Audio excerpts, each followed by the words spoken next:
ಬ್ರಹ್ಮೈವಾಹಮಸ್ಮಿ ಬ್ರಹ್ಮೈವಾಹಮಸ್ಮಿ ಶ್ರುತಿಸ್ಮೃತಿಪುರಾಣಾನಾಂ ಆಲಯ ಇವತ್ತರ ಕೇಳಿದೆ ನಮಾಮಿ ಭಗವತ್ಪಾದಂ ಶಂಕರಂ ಲೋಕಶಂಕರಂ ಶಂಕರಾಚಾರ್ಯಂ ಕೇಶವಂ ಬಾದರಾಯಣಂ ಸೂತ್ರಭಾಷ್ಯಕೃತೋ ವಂದೇ ಭಗವಂತೋ ಪುನಃ ಪುನಃ ಶ್ರೀಮಚ್ಛಂಕರ ಭಗವತ್ಪೂಜ್ಯಪಾದ ಸದ್ಗುರುಭ್ಯೋ ನಮಃ ಚಿದಾನಂದಂ ಗಿರಿವರ್ಯಂ ಮಹಾಮತಿಂ ವೇದಾಂತಸಾರಗ್ಯಂ ಸದ್ಗುರುಂ ಪ್ರಣತೋಸ್ಮ್ಯಹಂ ಸದಾಹಂ ಸಂಪ್ರದಾಯಜ್ಞಂ ಸಂಯಮೀಂದ್ರಂ ಸದಾಶ್ರಯಂ ಸದ್ಗುರುಂ ದಚ್ಚಿದಾನಂದಂ ಸದಾಚಾರಂ ಸಮಾಶ್ರಯೇ ಶ್ರೀ ಶ್ರೀ ದಚ್ಚಿದಾನಂದೇಂದ್ರ ಸರಸ್ವತಿ ಮಹಾಸದ್ಗುರುಭ್ಯೋ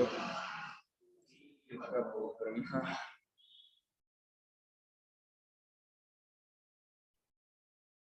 ಶ್ರೀ ಭಗವಾನುವಾಚ ಇದಂ ಶರೀರಂ ಕೌಂತೆಯ ಕ್ಷೇತ್ರಮಿತ್ಯಭಿಧೀಯತೆ. ಇದಂ ಕೌಂತೆಯ ಕ್ಷೇತ್ರಮಿತ್ಯಭಿಧೀಯತೆ. ಇದಂ ಶರೀರಂ ಕೌಂತೆಯ ಕ್ಷೇತ್ರಮಿತ್ಯಭಿಧೀಯತೆ. ಏತದ್ಯೋ ವೇತ್ತಿ तं ಪ್ರಾಹುಃ ಕ್ಷೇತ್ರಜ್ಞ ಇತಿ ತದ್ವಿದಃ. ಏತದ್ಯೋ ವೇತ್ತಿ तं ಪ್ರಾಹುಃ ಕ್ಷೇತ್ರಜ್ಞ ಇತಿ ತದ್ವಿದಃ. ಶ್ರೀ ಭಗವಾನುವಾಚ ಇದಂ ಶರೀರಂ ಕೌಂತೆಯ ಕ್ಷೇತ್ರಮಿತ್ಯಭಿಧೀಯತೆ. ಏತದ್ಯೋ ವೇತ್ತಿ तं ಪ್ರಾಹುಃ ಕ್ಷೇತ್ರಜ್ಞ ಇತಿ ತದ್ವಿದಃ. ಇದಂ ಶರೀರಂ ಕೌಂತೆಯ ಕ್ಷೇತ್ರಂ ಇತಿ ಅಭಿಧೀಯತೆ. ಏತತ್ ಯಃ ವೇತ್ತಿ ತಂ ಪ್ರಾಹುಃ ಕ್ಷೇತ್ರಜ್ಞಃ ಇತಿ ತತ್ ವಿದಃ. ತದ್ವಿದಃ ಒಂದೇ. ತದ್ವಿದಃ. ಭಗವಂತ ಹೇಳ್ತಿದ್ದಾನೆ, ಅರ್ಜುನ ಇದಂ ಶರೀರಂ, ಈ ಶರೀರ ಅಂತಿದೆಯಲ್ಲಪ್ಪ, ಈ ಶರೀರವೇ ಕ್ಷೇತ್ರ ಎಂಬುದಾಗಿ ಕರೆಸಿಕೊಂಡಿದೆ. ಇದನ್ನೇ ಕ್ಷೇತ್ರ ಅಂತ ಹೇಳ್ತಾರೆ 4 ಅರ್ಥದಲ್ಲಿ. ಒಂದು ಕ್ಷತ ಅಂದ್ರೆ ಗಾಯ, ಗಾಯದಿಂದ ಕಾಪಾಡುತ್ತೆ. ಗಾಯ ಆದ್ರೆ 1 ವಾರಕ್ಕೆ ಅದು ಮುಚ್ಕೊಂಡ್ಬಿಡುತ್ತೆ, ಹಾಗಾಗಿ ಗಾಯದಿಂದ ಕಾಪಾಡುತ್ತೆ, ಅದನ್ನ ಕ್ಷೇತ್ರ. ಇನ್ನೊಂದು ಕ್ಷಯವಾಗ್ತಾ ಹೋಗುತ್ತೆ, ವಯಸ್ಸಾಗ್ತಾ ಹೋಗುತ್ತೆ, ಸಣ್ಕಲಾಗ್ತಾ ಹೋಗುತ್ತೆ, ಕ್ಷಯವಾಗೋದು ಅಂತ. ಇನ್ನೊಂದು ಕ್ಷರಸಂಚಲನೆ, ಇನ್ನೊಂದು ವಿಕಾರವಾಗುತ್ತೆ, ಮೂಮೆಂಟು ಓಡಾಡುತ್ತೆ, ಅದನ್ನ ಕ್ಷೇತ್ರ. 4ನೇದು ಕ್ಷೇತ್ರ ಜಮೀನಿದೆಯಲ್ಲ, ಜಮೀನಲ್ಲಿ ಹೇಗೆ ಭತ್ತ ರಾಗಿ ಜೋಳ ಗೋಧಿ ತರಕಾರಿ ಬೆಳೀತಾರಲ್ಲ, ಹಾಗೆ ಪುಣ್ಯ ಪಾಪಗಳು ಫಲ ಕೊಡೋ ಜಾಗ. ಪುಣ್ಯ ಪಾಪಗಳೆಂಬ ಬೀಜಗಳಿಗೆ ಫಲ ಉಂಟು, ಸುಖ ದುಃಖ ಅನ್ನೋ ಫಲ ದೇಹದಲ್ಲೇ ಆಗೋದು. ಅಲ್ಲಿ ಹೇಗೆ ಭತ್ತ ರಾಗಿ ಜೋಳ ಗೋಧಿ ಅದು ಪೈರು, ಇಲ್ಲಿ ಸುಖ ದುಃಖಗಳ ಪೈರು. ಸುಖ ದುಃಖಗಳ ಪೈರಾದ ಫಲ ಆದ್ರೆ ಅದಕ್ಕೆ ಇದು ಬೀಜ ಯಾವುದು? ಪುಣ್ಯ ಪಾಪ. ಪುಣ್ಯ ಪಾಪಗಳೆಂಬ ಬೀಜದಿಂದ ಈ ಶರೀರ ಉಂಟಾಗಿ ಈ ಶರೀರದಲ್ಲಿ ಸುಖ ದುಃಖ ಅನ್ನುವಂತಹ ಫಲ ಉಂಟಾಗುತ್ತೆ. ಅದು 4 ಅರ್ಥದಲ್ಲಿ. ಒಂದು ಕ್ಷತತ್ರಾಣ, ಇನ್ನೊಂದು ಕ್ಷಯವಾಗೋದು, ಇನ್ನೊಂದು ಕ್ಷರಣ, ಇನ್ನು ಕ್ಷೇತ್ರದಂತೆ ಸುಖ ದುಃಖಗಳನ್ನು ಅನುಭವಿಸೋದು. 4 ಅರ್ಥದಲ್ಲಿ ಈ ಶರೀರವನ್ನು ಕ್ಷೇತ್ರ ಅಂತ. ಏತದ್ ಯೋ ವೇತ್ತಿ, ಇದನ್ನ ಯಾವನು ಅರಿತಾನೋ, ಹೇಗೆ ಪಾದತಲದಿಂದ ನೆತ್ತಿಯವರೆಗೂ ವಿಷಯ ಮಾಡ್ಕೊಳ್ತಾನೆ. ಒಂದು ಕಾಲು ಮುಳ್ಚಿತ್ತು ತಕ್ಕ ಗೊತ್ತಾಗುತ್ತೆ, ಒಂದು ಏನೋ ಕಚ್ಚಿ ತಕ್ಕ ಗೊತ್ತಾಗುತ್ತೆ. ಎಷ್ಟು ಬೇಗ ರಿಯಾಕ್ಟ್ ಮಾಡ್ತಾನೆ ಅಂತಂದ್ರೆ, ಎಲ್ಲಿ ಏನೇ ದೇಹದಲ್ಲಿ ಸಣ್ಣ ವ್ಯತ್ಯಾಸ ಆದ್ರೂ ಟಕ್ಕನೆ ಅವನು ಗುರುತಿಸ್ಕೊಂಡ್ಬಿಡ್ತಾನೆ. ಆ ಗುರುತಿಸ್ಕೊಳ್ಳೋ ಅರಿವಿದೆಯಲ್ಲ, ಆ ಅರಿವಿನ ರೂಪದ ಮೇಲೆ ಕ್ಷೇತ್ರಜ್ಞ. ಕ್ಷೇತ್ರಂ ಜಾನಾತಿ ಇತಿ ಕ್ಷೇತ್ರಜ್ಞ. ಕ್ಷೇತ್ರವನ್ನ ಅರಿಯುತ್ತಾನೆ. ಆಪಾದತಲ ಮಸ್ತಕವಾಗಿ ಸಂತಾಪಯತಿ ಸ್ವಂದೇಹಂ ಆಪಾದತಲ ಮಸ್ತಕ. ನಾರಾಯಣ ಸೂತ್ರ ಹೇಳ್ತಾರ, ಸ್ವಂದೇಹಂ ತನ್ನ ಅರಿವಿನಿಂದ ತಾಪಗೊಳಿಸ್ತಾನೆ, ಬೆಳಗುತ್ತಾನೆ. ಪಾದತಲದಿಂದ ನೆತ್ತಿಯವರೆಗೂ ಪೂರ್ತಿ ಆಬ್ಜೆಕ್ಟ್ ಮಾಡ್ಕೊಳ್ತಾನೆ. ಯಾವ ಚೈತನ್ಯವು ಸಂಪೂರ್ಣ ದೇಹ, ಇಂದ್ರಿಯ, ಮನಸ್ಸು, ಬುದ್ಧಿ, ಪ್ರಾಣ, ಅಹಂಕಾರದವರೆಗೆ ಎಲ್ಲವನ್ನೂ ಅರಿಯುತ್ತಿದೆಯೋ ಆ ಅರಿಯುತ್ತಿರುವ ಚೇತನನಾದ ಆತ್ಮನಿಗೆ ಕ್ಷೇತ್ರಜ್ಞ ಅಂತ ಹೆಸರು. 2 ರಾಶಿ. ಆತ್ಮಾನಾತ್ಮ ಅಂದ್ರೂ ಇದೇ ಅರ್ಥ, ಕ್ಷರಾಕ್ಷರ ಅಂದ್ರೂ ಇದೇ ಅರ್ಥ, ಕ್ಷೇತ್ರಜ್ಞ ಅಂದ್ರೂ ಇದೇ ಅರ್ಥ, ದೃಗ್ದೃಶ್ಯ ಅಂದ್ರೂ ಇದೇ ಅರ್ಥ.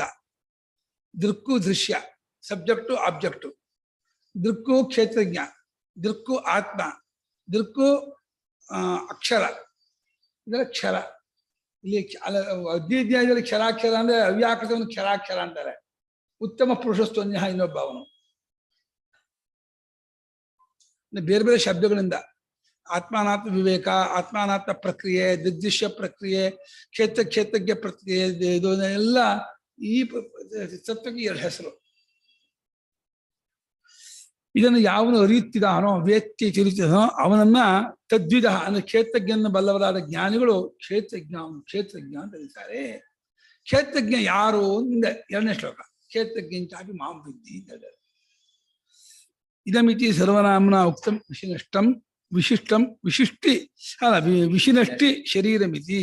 ಇದಂ ಹಿ ಸರ್ವನಾಮ್ನ ಉಕ್ತಂ ವಿಶಿನಷ್ಟಿ ಶರೀರಂ ಇತಿ. ಇದಂ ಅಂತ ಹೇಳಿ ಸರ್ವನಾಮ ಶಬ್ದದಿಂದ ಹೇಳಿದ್ರು. ಇದೆಯಲ್ಲಪ್ಪ, ಇದೆಯಲ್ಲ ಇದು ಪುಸ್ತಕ ಅಲ್ಲ, ಈ ಪೆನ್ ಅಲ್ಲ.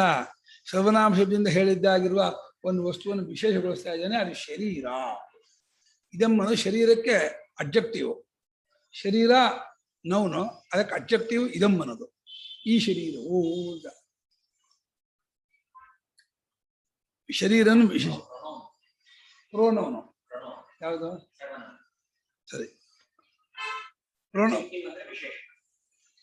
ಇದು ಅನ್ನೋದು ವಿಶೇಷಣೆ. ಕರೆಕ್ಟ್. ಸಂಸ್ಕೃತದಲ್ಲಿ ಯಾವುದನ್ನು ಇದು ಇದಂ ಪುಸ್ತಕವನ್ನು ಪುಸ್ತಕಕ್ಕೆ ಇದಮ್ಮನ್ನು ವಿಶೇಷಣೆ ಅಲ್ಲ, ಅದು ಎಲ್ಲಕ್ಕೂ ಅದು ಅಪ್ಲೈ ಆಗೋದು ಸರ್ವನಾಮ ಅಂತಾರೆ. ಅದು ಏನಾಗುತ್ತೆ ಅಂದ್ರೆ ಇದು ಅನ್ನೋದು ಸರ್ವನಾಮ ಅನ್ನೋದು ಸರ್ವಸ್ವ ನಾಮ ಸರ್ವನಾಮ. ಯಾವುದನ್ನು ಬೇಕಾದ್ರೂ ಇದು ನಾವು ಇಂಡಿಕೇಟ್ ಮಾಡ್ಬೋದು.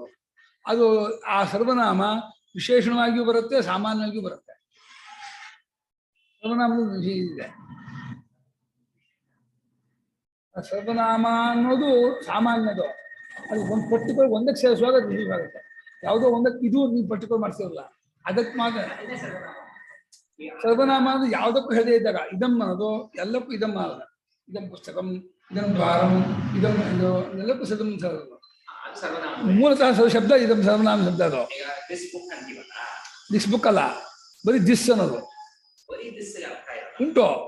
ಇದಂ ಅನ್ನೋದು ಅರ್ಥ ಉಂಟು. ಇದಂ ಅಂತ ಎಲ್ಲವನ್ನು ಇದಂ ಇದಮಿತಿ ತದಿತಿ ಸರ್ವನಾಮ. ತತ್ ಅಂದ್ರೆ ಅದು ಅದು ಅದು ಯಾವ್ದು ಬೇಕಾದ್ರೆ ಅದು ಇಂಡಿಕೇಟ್ ಮಾಡ್ಬೋದು. ಅದನ್ನು ಯಾವುದಕ್ಕೆ ನೀವು ಮಾಡ್ತೀರೋ ಅದಕ್ಕೆ ಅದು ವಿಶೇಷವಾಗುತ್ತೆ. ಅದು ಮಾಡ್ಕೊಳ್ತಾರೆ. ಅದು ಸಾಮಾನ್ಯವಾಗಿ ಬಳಸಿದ್ದನ್ನು ವಿಶೇಷ ಒಂದು ಪದಾರ್ಥಕ್ಕೆ ಸಂಬಂಧಪಟ್ಟಾಗ ವಿಶೇಷವಾಗುತ್ತೆ. ಸಾಮಾನ್ಯವಾಗಿ ಬಳಸಿದ್ದು ಇದಂ ಅಂತ. ಇದಮ್ಮನ್ನು ಸಾಮಾನ್ಯ ಹೇಳಿ ಇದಂ ಕಿಂ ಇದಂ ಶರೀರಂ ಅಂತ ಹೇಳಿ ಆ ಇದಮ್ಮನಕ್ಕೆ ಒಂದು ವಿಶೇಷಣ ತೋರಿಸಿದ್ರೆ ಅದು ಈ ಒಂದು ಶರೀರವನ್ನ ಇದಂ ಅನ್ನೋದನ್ನ ನೀವು ಇಂಡಿಕೇಟ್ ಮಾಡಿದ್ರೆ ಆ ಶರೀರ ನಾಮಪದವಾಗುತ್ತೆ, ನಮೂನ ಆಗುತ್ತೆ. ಅವಾಗ ಅದಕ್ಕೆ ಸೇರಿದಂತಹ ಇದಂ ಅನ್ನೋದನ್ನು ಏನು ಅಬ್ಜೆಕ್ಟ್ ಅಂತ ಹೇಳಿದ್ರೆ ನೀನು ಹೇಳ್ತೀರಾ?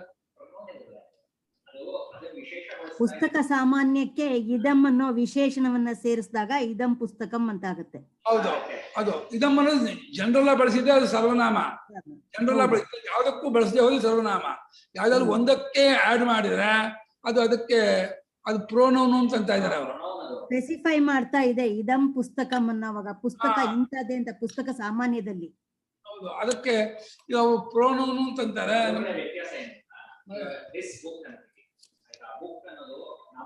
ಹೌದು,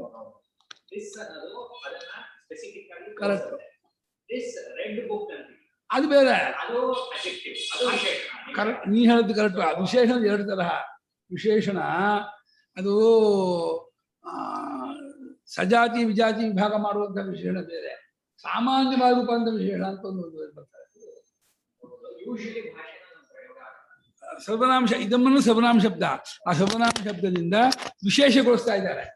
ಅದು ವಿಶೇಷಗೊಳಿಸ್ತಾ ಇದ್ದಾರೆ ಅನ್ನೋದೇ ವಿಶೇಷ. ಅದೇ ವಿಶೇಷ ಆಗುತ್ತೆ.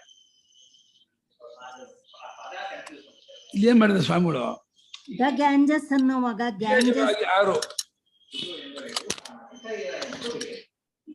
ಇದು ಎಂಬ ಸಾಮಾನ್ಯ ಸರಿ.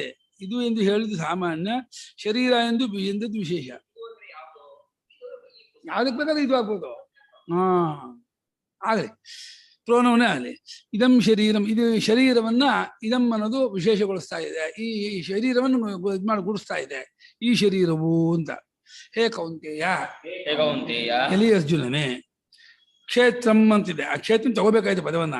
ಆಮೇಲೆ ಕ್ಷತತ್ರಾಣಾತ್ ಕ್ಷಯಾತ್ ಕ್ಷರಣಾತ್ ಕ್ಷೇತ್ರಬದ್ಧ ಅಸ್ಮಿನ್ ಕ್ಷೇತ್ರಾಣಾತ್ ಕ್ಷಯಾತ್ ಕ್ಷರಣಾತ್ ಕ್ಷೇತ್ರವದ್ವಾ ಅಸ್ಮಿನ್ ಕರ್ಮಫಲ ನಿಷ್ಪತ್ತೇ ಕರ್ಮಫಲ ನಿಷ್ಪತ್ತೇಃ ಕ್ಷೇತ್ರಮಿತಿ ಇತಿ ಶಬ್ದಃ ಕ್ಷೇತ್ರಮಿತಿ ಕ್ಷೇತ್ರಂ ಇತಿ ಇತಿ ಶಬ್ದಃ ಏವಂ ಶಬ್ದಾರ್ಥಕಃ ಇತಿ ಶಬ್ದಃ ಏವಂ ಶಬ್ದಪದಾರ್ಥಕಃ ಏವಂ ಶಬ್ದಪದಾರ್ಥಕಃ ಕ್ಷೇತ್ರಮಿತ್ಯೇವಂ ವಿಧೀಯತೆ ಕಥ್ಯತೆ.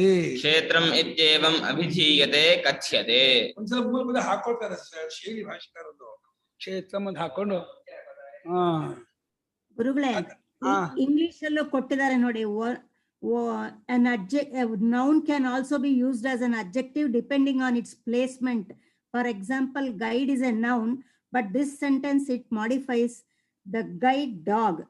ಅಂದ್ರೆ ಅವನೊಂದು ಉದಾಹರಣೆ ಕೊಟ್ಟಿದ್ದಾನೆ, ಆ ಪ್ಲೇಸ್ಮೆಂಟ್ ಇಂದ ವರ್ಡ್ ನೌನ್ ಕೂಡ ಅಬ್ಜೆಕ್ಟಿವ್ ಆಗುತ್ತೆ ಅಂತ ಇಲ್ಲಿ ಕೊಟ್ಟಿದ್ದಾರೆ ನೋಡಿ. ದಿಸ್ಗೆ ಹೇಳ್ತಾ ಇದ್ದೀನಿ. ಪ್ರಶ್ನೆ ಕೇಳಿದ್ದೆ ಇದು, when noun becomes an adjective's placement is changed ಅಂತ.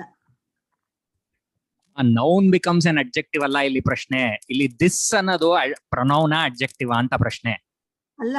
ಪ್ರೊನೌನ್ ಆಗಿರೋ ದಿಸ್ ಪ್ಲೇಸ್ಮೆಂಟ್ ಇಂದ ಕೆಲವು ಸತಿ ಅಡ್ಜೆಕ್ಟಿವ್ ಆಗಿ ವರ್ಕ್ ಮಾಡುತ್ತೆ ಅಂತ. ಅದು ಬೇರೆ. ಈ ಕಾಂಟೆಕ್ಸ್ಟ್ ಅಲ್ಲಿ ಹೇಳಿ, ದಿಸ್ ಬುಕ್ ಅಂದ್ರೆ ಅಲ್ಲಿ ಅಡ್ಜೆಕ್ಟಿವಾ?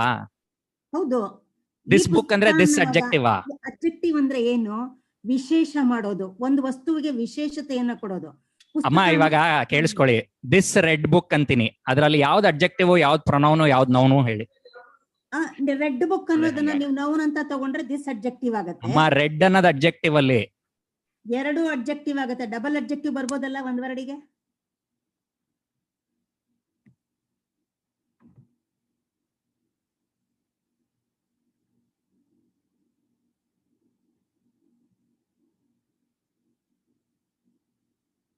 ಶರೀರ ಅಂತ ಆ ವಿಶೇಷಣ ಮಾಡಿದಾಗ ಈ ಶರೀರ ಅನ್ನೋದು ಈ ಅನ್ನೋ ಶರೀರಕ್ಕೆ ವಿಶೇಷಣ ಅಂತ ನಾವು ಇಟ್ಕೊಂಡಿದ್ದೀವಿ. ಈ ಆಗ್ಬೋದು.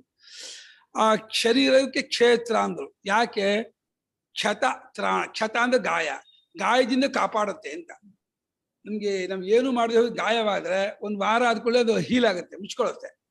ದೇಹಕ್ಕೆ ಒಂದು ಸ್ವಭಾವ, ಪ್ರಾಣ ಅದನ್ನ ದಿವಸ ಬೆಳೆಸ್ತಾ ಬೆಳೆಸ್ತಾ ಗಾಯವನ್ನು ಮುಚ್ಚಾಕ್ಬಿಡ್ತಾನೆ. ಕ್ಷತ ಅಂದ್ರೆ ಗಾಯ, ಗಾಯದಿಂದ ಕಾಪಾಡುತ್ತೆ ಇದು ಒಂದರ್ಥ. ಕ್ಷಯವಾಗತ್ತೆ ಅಂತ, ಇದು ಉಪವಾಸಾದಿಯಿಂದ ಕ್ಷಯವಾಗುತ್ತೆ, ರೋಗಾದಿಯಿಂದ ಕ್ಷಯವಾಗತ್ತೆ. ಶಿಕ್ಷಯ ಕ್ಷಯವಾಗೋದು ಇದಾಗ್ತಾ ಹೋಗ್ತದೆ, ಲೀನ್ ಆಗ್ತಾ ಹೋಗ್ತದೆ, ಸ್ವರ್ಗೋದು ನಾಶ ಕೊನೆಯದು, ಸ್ವರೂಪ ನಾಶ ಬರುತ್ತೆ. ಈ ಕ್ಷರ ಸಂಚಲನೆ, ಮೂವ್ಮೆಂಟ್ ಮಾಡುತ್ತೆ, ಓಡಾಡುತ್ತೆ. ಕ್ಷರ ಸಂಚಲನೆ ಅದು ಸವಿಯೋದು ಮಾಡಿದಾಗ, ಅದು ಕ್ಷಯದಲ್ಲೇ ಸವಿಯೋದಿರುವಾಗ ಕ್ಷರ ಸಂಚಲನೆ ನಾಶ ಮಾಡಿದ ಕ್ಷಯಕ್ಕೆ ಹಾಳ ಹೋಗ್ಬೋದು.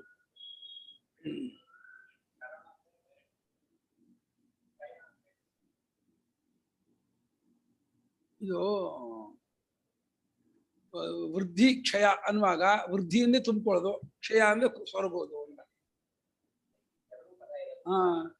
ಅಲ್ಲಿ ಕ್ಷರಕ್ಕೂ ಕ್ಷರ ಸಂಚಲನೆ ಧಾತು, ಕ್ಷರಕ್ಕೆ ಇದಾಗೋದಿಲ್ಲ. ಸ್ವಾಮಿ ಕ್ಷರಕ್ಕೆ ಸವಿಯೋದು ಸಂಬಂಧ ಇದೆ. ಕ್ಷರ ಸಂಚಲನೆಗೆ ಸವಿಯೋದಲ್ಲ, ಓಡಾಡುತ್ತೆ ಅಂತ ಇದೆ. ಶಿಕ್ಷಯೇ ಇದು ಶಿಕ್ಷಯೇ ಕ್ಷಯ ಸಂಚಲನೆ, ಕ್ಷರಕ್ಷರಣೆ, ನಾಶವಾಗೋದು ಅರ್ಥವೂ ಇದೆ. ಅಥವಾ ಇದು ಒಳ್ಳೆ ಅರ್ಥ, ಕ್ಷೇತ್ರವತ್ತು. ಹೇಗೆ ಜಮೀನಲ್ಲಿ ಎಲ್ಲ ಪೈರು ಬರುತ್ತೋ, ಸರ್ಕಾರಿ ಧಾನ್ಯ ಬರುತ್ತೋ, ಅದರಂತೆ ಎಲ್ಲ ಕರ್ಮಫಲವೂ ಇಲ್ಲಿ ಫಲ ಕೊಡುತ್ತೆ. ನಾವು ಮಾಡಿರುವ ಹಳೆಯ ಎಲ್ಲಾ ಪುಣ್ಯ ಪಾಪಗಳು ಫಲ ಕೊಡೋ ಜಾಗ ದೇಹದಲ್ಲೇ. ಕರ್ಮಫಲ ನಿಷ್ಪತ್ತಿ ಯಾರಾಗುತ್ತೆ ಹೇಳಿ? ಪ್ರಾರಬ್ಧ ಮಾತ್ರ. ಪ್ರಾರಬ್ಧ ಅಂದ್ರೆ ಪ್ರಾರಬ್ಧ ಎರಡು. ಪ್ರಾರಬ್ಧ ಶಬ್ದ ಕಷ್ಟ ಏನ್ ಹೇಳಿ? ಪ್ರಾ ಅಂದ್ರೆ ಚೆನ್ನಾಗಿ, ಆರಬ್ಧನೂ ಶುರು ಆಗಿರೋದು. ಚೆನ್ನಾಗಿ ಶುರು ಆಗಿರೋದು ಎರಡು, ಪುಣ್ಯವೂ ಶುರು ಆಗಿದೆ, ಪಾಪವೂ ಶುರು ಆಗಿದೆ. ಅದೇ ಒಟ್ಟು ಅದು ಫಲ ಕೊಡುತ್ತೆ ಅಂತ ಇರೋದಿಲ್ಲ. ಆ ಪ್ರಾರಬ್ಧ ತುಂಬಾ ಇದೆ, ವೆರೈಟಿ. ಪುಣ್ಯ ತುಂಬಾ ಇದೆ, ಪಾಪ ತುಂಬಾ ಇದೆ. ಒಂದು ಪುಣ್ಯ ಒಂದು ಪಾಪ ಅಲ್ಲ. ವೆಂಕಟಸುಬ್ಬಯ್ಯಗೆ 107 ವರ್ಷ ಬದುಕಿದ್ರೆ 107 ವರ್ಷಕ್ಕೂ ಬೇಕಾಗಿರ್ತಕ್ಕಂತಹ ಪುಣ್ಯ ಪಾಪ ಅಷ್ಟು ದೇಹದಲ್ಲಿ ಕೂತಿರೋದು. ಅದು 1 by 1 ಕ್ಯೂ ಆಗಿ ಬರ್ತಾ ಇರುತ್ತೆ. ಅವರು ಎಲ್ಲಾ ಕರ್ಮ ಅಂದ್ರೆ ಸಂಚಿತವಲ್ಲೂ ಬಂದ್ಬಿಡುತ್ತಾ ಅಂತ ಹಾಗೆ ಬರಲ್ಲ. ಇದಕ್ಕೆ ಆ್ಯಡ್ ಆಗದೆ ಇರೋದು ಬರಲ್ಲ. ಈ ಪ್ರಾರಬ್ಧಕ್ಕೆ ಸೇರದೇ ಇರೋ ಪುಣ್ಯ ಪಾಪ ಬರಲ್ಲ. ಅದು ಮುಂದಿನ ಇದ್ರಲ್ಲಿ ಬಂದೇ ಬರುತ್ತೆ. ಬಂದಿರುತ್ತೆ ಕರೆಕ್ಟ್. ಇಲ್ಲಿ ಬರ್ದೇ ಹೋದ್ರೆ ಒಂದಲ್ಲ ಒಂದು ಶರೀರದಲ್ಲೇ ಬರ್ಬೇಕು. ಅದುವೇ ಎಷ್ಟೇ ಪುಣ್ಯ ಪಾಪ ಕರ್ಮಗಳು ಪೆಂಡಿಂಗ್ ಅಲ್ಲಿ ಇದ್ರು ಶರೀರದಲ್ಲೇ ಫಲ ಕೊಡ್ಬೇಕೇ ಹೊರತು ಹಂಗೆ ಡಿಲೀಟ್ ಆಗೋದಾಗ್ಲಿ ಶರೀರವಿಲ್ಲದೆ ಫಲವಾಗೋದಾಗ್ಲಿ ಆಗೋಲ್ಲ. ಈಗ ಕ್ಷೇತ್ರಕ್ಕೆ ಯಾತಕ್ ಕ್ಷೇತ್ರ ಅಂತ ಕರೀತಾರೆ ಅಂತ ಜಸ್ಟಿಫೈ ಮಾಡ್ತಾ ಇದಾರ. ಶರೀರಕ್ಕೆ ಯಾಕೆ ಕ್ಷೇತ್ರ ಅಂತಾರೆ? ಶರೀರಕ್ಕೆ ಯಾಕೆ ಕ್ಷೇತ್ರ ಅಂತ ಆದ್ರೆ ಇದೇನಾ ನನ್ಗ ಇಂಜರಿ ಅದು ಏಟ್ ಆದ್ರೆ ಅದಾಗದೆ ಹೀಲ್ ಆಗುತ್ತೆ, ಅದು ಏನ್ ಸರಿ ಇಲ್ಲ ಅನ್ಸುತ್ತೆ. ಅಲ್ಲ, ಗಾಯ ಆದ್ರೆ ಅದು ಕಾನ್ಶಿಯಸ್ನೆಸ್ ಇದೆ, ಅದ್ರಿಂದ ಆಗುತ್ತೆ ಅಲ್ವಾ, ಒಂಥರ ಸೆಲ್ಫ್. ಬರೀ ಕಾನ್ಶಿಯಸ್ ಇಲ್ಲ ಆಗಲ್ಲ, ಕಾನ್ಶಿಯಸ್ ಇದು ಕೂಟಸ್ಥ ಅದು ಕ್ಷೇತ್ರಜ್ಞ ಇರೋದಕ್ಕೆ ಅದು ಫೀಲಿಂಗ್ ಆಗೋದು. ಅದಕ್ಕೆ ಅಲ್ಲ, ಆಗೋದು ಎಲ್ಲಿ? ಅದು ಆಗೋದು ಎಲ್ಲಿ ಹೇಳಿ? ಬಾಡಿಯಲ್ಲಿ. ಕರೆಕ್ಟ್. ಅದನ್ನ ಬಾಡಿಗೆ ಕ್ಷೇತ್ರ ಅಂತಾರೆ. ಗಾಯದಿಂದ ಕಾಪಾಡ್ಕೊಳ್ತೇ ಅದು, ಗಾಯ ಆಗದೆ ಹೇಳೋದು ನೋಡ್ಕೊಳುತ್ತೆ. ಕ್ಷತಾತ್ರಾಯತೆ, ಎಲ್ಲಿ ಗಾಯ ಆಗ್ಬಿಡುತ್ತೋ ಅಂತ ಹೇಳಿ ಹುಷಾರಾಗಿ ಆ ಶಾರ್ಪ್ ಆದ ಗಾಜಲ್ಲಿ ಕೆಲಸ ಮಾಡುವಾಗ ಕದಿಗ ಬ್ಲೇಡ್ ಕೆಲಸ ಮಾಡುವಾಗ ಶಾರ್ಪ್ ಇದಾಗಿ ನೋಡ್ಕೊಂಡು ಮಾಡ್ಕೊಳ್ಬೇಕು, ಗಾಯ ಮಾಡ್ಕೊಳ್ಬೇಕು ಬಿಡಲ್ಲ. ಕ್ಷತಾತ್ರಾಯತೆ, ಕ್ಷತವನ್ನು ಮುಚ್ಚುತ್ತಾನೆ, ಕ್ಷತವಾಗದಿಯಾಗಿ ನೋಡ್ಕೊಳುತ್ತೆ, ಕ್ಷಯವಾಗತ್ತೆ ಅಲ್ವಾ. ಇದು ಹೌದು. ಮುಂಚೆ ಶಂಕರಾಚಾರ್ಯ ಹೇಳಿದೆ ನೋಡಿ, ಒಂದು ಗಾಯದಿಂದ ಕಾಪಾಡುತ್ತೆ ಒಂದು, ಇನ್ನೊಂದು ಕ್ಷಯವಾಗತ್ತೆ ಅಂದ್ರೆ ಸವಿಯತ್ತೆ, ಕಮ್ಮಿ ಸೊರಗತ್ತೆ, ಇನ್ನೊಂದು ಕ್ಷರಣ ಮೂಮೆಂಟ್ ಮಾಡುತ್ತೆ, ಸಂಚಾರ ಮಾಡುತ್ತೆ, ಓಡಾಡುತ್ತೆ, ಅದೇ ಇನ್ನೊಂದು ಕ್ಷೇತ್ರದಂತೆಯೇ ಫಲ ಕೊಡುತ್ತೆ. ಓಡುತ್ತೆ ಅಂದ್ರೆ like the entire body moves ಅನ್ನೋದು ಅದೇ. ಸ್ವಾಮಿಗಳು ಹಾಳ ಹೋಗುತ್ತೆ ಸವಿಯತ್ತೆ ಮಾಡಿದ್ದಾರೆ. ಹಾಳ ಹೋಗೋದು ಒಂದು, ಸವಿಯೋದು ಒಂದು, ಗಾಯದಿಂದ ಕಾಪಾಡೋದೊಂದು, ಹೊಲದಲ್ಲಿ ಪೈರು ಬರುವ ಹಾಗೇನೆ ಪೈರು ಬರುತ್ತೆ, ಪುಣ್ಯ ಪಾಪಗಳ ಪೈರು ಇಲ್ಲಿ ಬರುತ್ತೆ.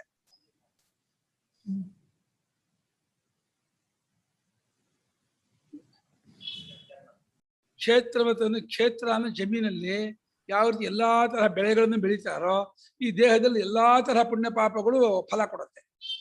ಎಷ್ಟು ತರಹ ಪುಣ್ಯ ಪಾಪಗಳು ಮಾಡಿದ್ರು, ದಾನ ಮಾಡಿದ್ರು, ಪರೋಪಕಾರ ಮಾಡಿದ್ರು, ಸೇವೆ ಮಾಡಿದ್ರು, ಅಥವಾ ಇನ್ನೇನು ಕ್ಷೇತ್ರ ಜಪ ತಪ ಪೂಜೆ ಪುರಸ್ಕಾರ ಹೋಮ, ಅಥವಾ ಬೈದಿದ್ದು, ಒಂದದ್ದು, ಜಿಗುಟಿದ್ದು, ಹೊಗಳಿದ್ದು, ನಿಂದೆ ಮಾಡಿದ್ದು, ಅಸಹ್ಯ ಪಟ್ಟಿದ್ದು, ಹಿಂಸೆ ಮಾಡಿದ್ದು, ಕತ್ಲ ಮಾಡಿದ್ದು, ಹತ್ಯೆ ಮಾಡಿದ್ದು, ಅಪಯಪಾನ, ಏನೇ ಪಾಪದಲ್ಲಿ ಎಷ್ಟು ವೆರೈಟಿ ಇದೆಯೋ, ಪುಣ್ಯದಲ್ಲಿ ಎಷ್ಟು ವೆರೈಟಿ ಇದೆಯೋ, ಎಲ್ಲ ವೆರೈಟಿಯು ತನ್ನ ಎಫೆಕ್ಟ್ ಅಂತ ತೋರಿಸೋದು ಈ ದೇಹದಲ್ಲೇ. ಪುಣ್ಯ ಪಾಪಗಳು ಫಲ ಕೊಡುತ್ತೆ. ಆದ್ದರಿಂದ ಕ್ಷೇತ್ರವನ್ನು ಕ್ಷೇತ್ರ ಅಂತ ಹೇಳಿ ಶರೀರನ ಹೇಳ್ತಾರೆ. ಇತಿ ಅಂತಂದ್ರೆ ಏನೋ, ಈ ರೀತಿಯಾಗಿ ಏವಂ ಶಬ್ದಕ್ಕೆ ಏನರ್ಥವೋ ಆ ಅರ್ಥವನ್ನು ಇಟ್ಕೊಂಡಿದೆ.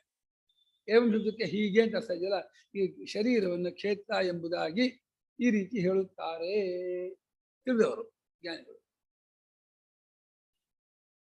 ಏವಂ ಶಬ್ದ ಪದಾರ್ಥಕ ಅಂದ್ರೆ ಏವಂ ಶಬ್ದ ಪದಕ್ಕೆ ಏನರ್ಥವೋ ಆ ಅರ್ಥ ಅಂತ. ಏವಂ ಶಬ್ದ ಪದಸ್ಯ, ಏವಂ ಇತಿ ಒಂದು ಶಬ್ದ, ಆ ಶಬ್ದವೇ ಪದ, ಆ ಪದಕ್ಕೇನು ಅರ್ಥ ಇದೆಯೋ ಆ ಅರ್ಥ ಇತಿಗೆ ಅಂತ. ಇತಿಗೆ ಅನೇಕ ಅರ್ಥ ಇದೆ. ಇತಿಗೆ ಪ್ರಕಾರ ಅರ್ಥಲ್ಲೂ ಇತಿ ಇದೆ. ಅವನು ನಾನು ಹೋಗಲ್ಲ, ನಾನು ಮಾಡೋದಿಲ್ಲ ಅಂತ ಹೇಳಿ ಇತಿ ಅಂದ್ರೆ ಈ ರೀತಿ ಇತಿ ಉಕ್ತವಾನ್, ಈ ಪ್ರಕಾರ ಹೇಳ್ದ ಅಂತ. ಸಮಾಪ್ತಿ ಅರ್ಥ ಇದೆ ಇತಿಗೆ, ಇದು ಮುಗೀತು ಅಂತ, ಇತಿ ಅಂತ ಮುಗೀತು ಅಂತ.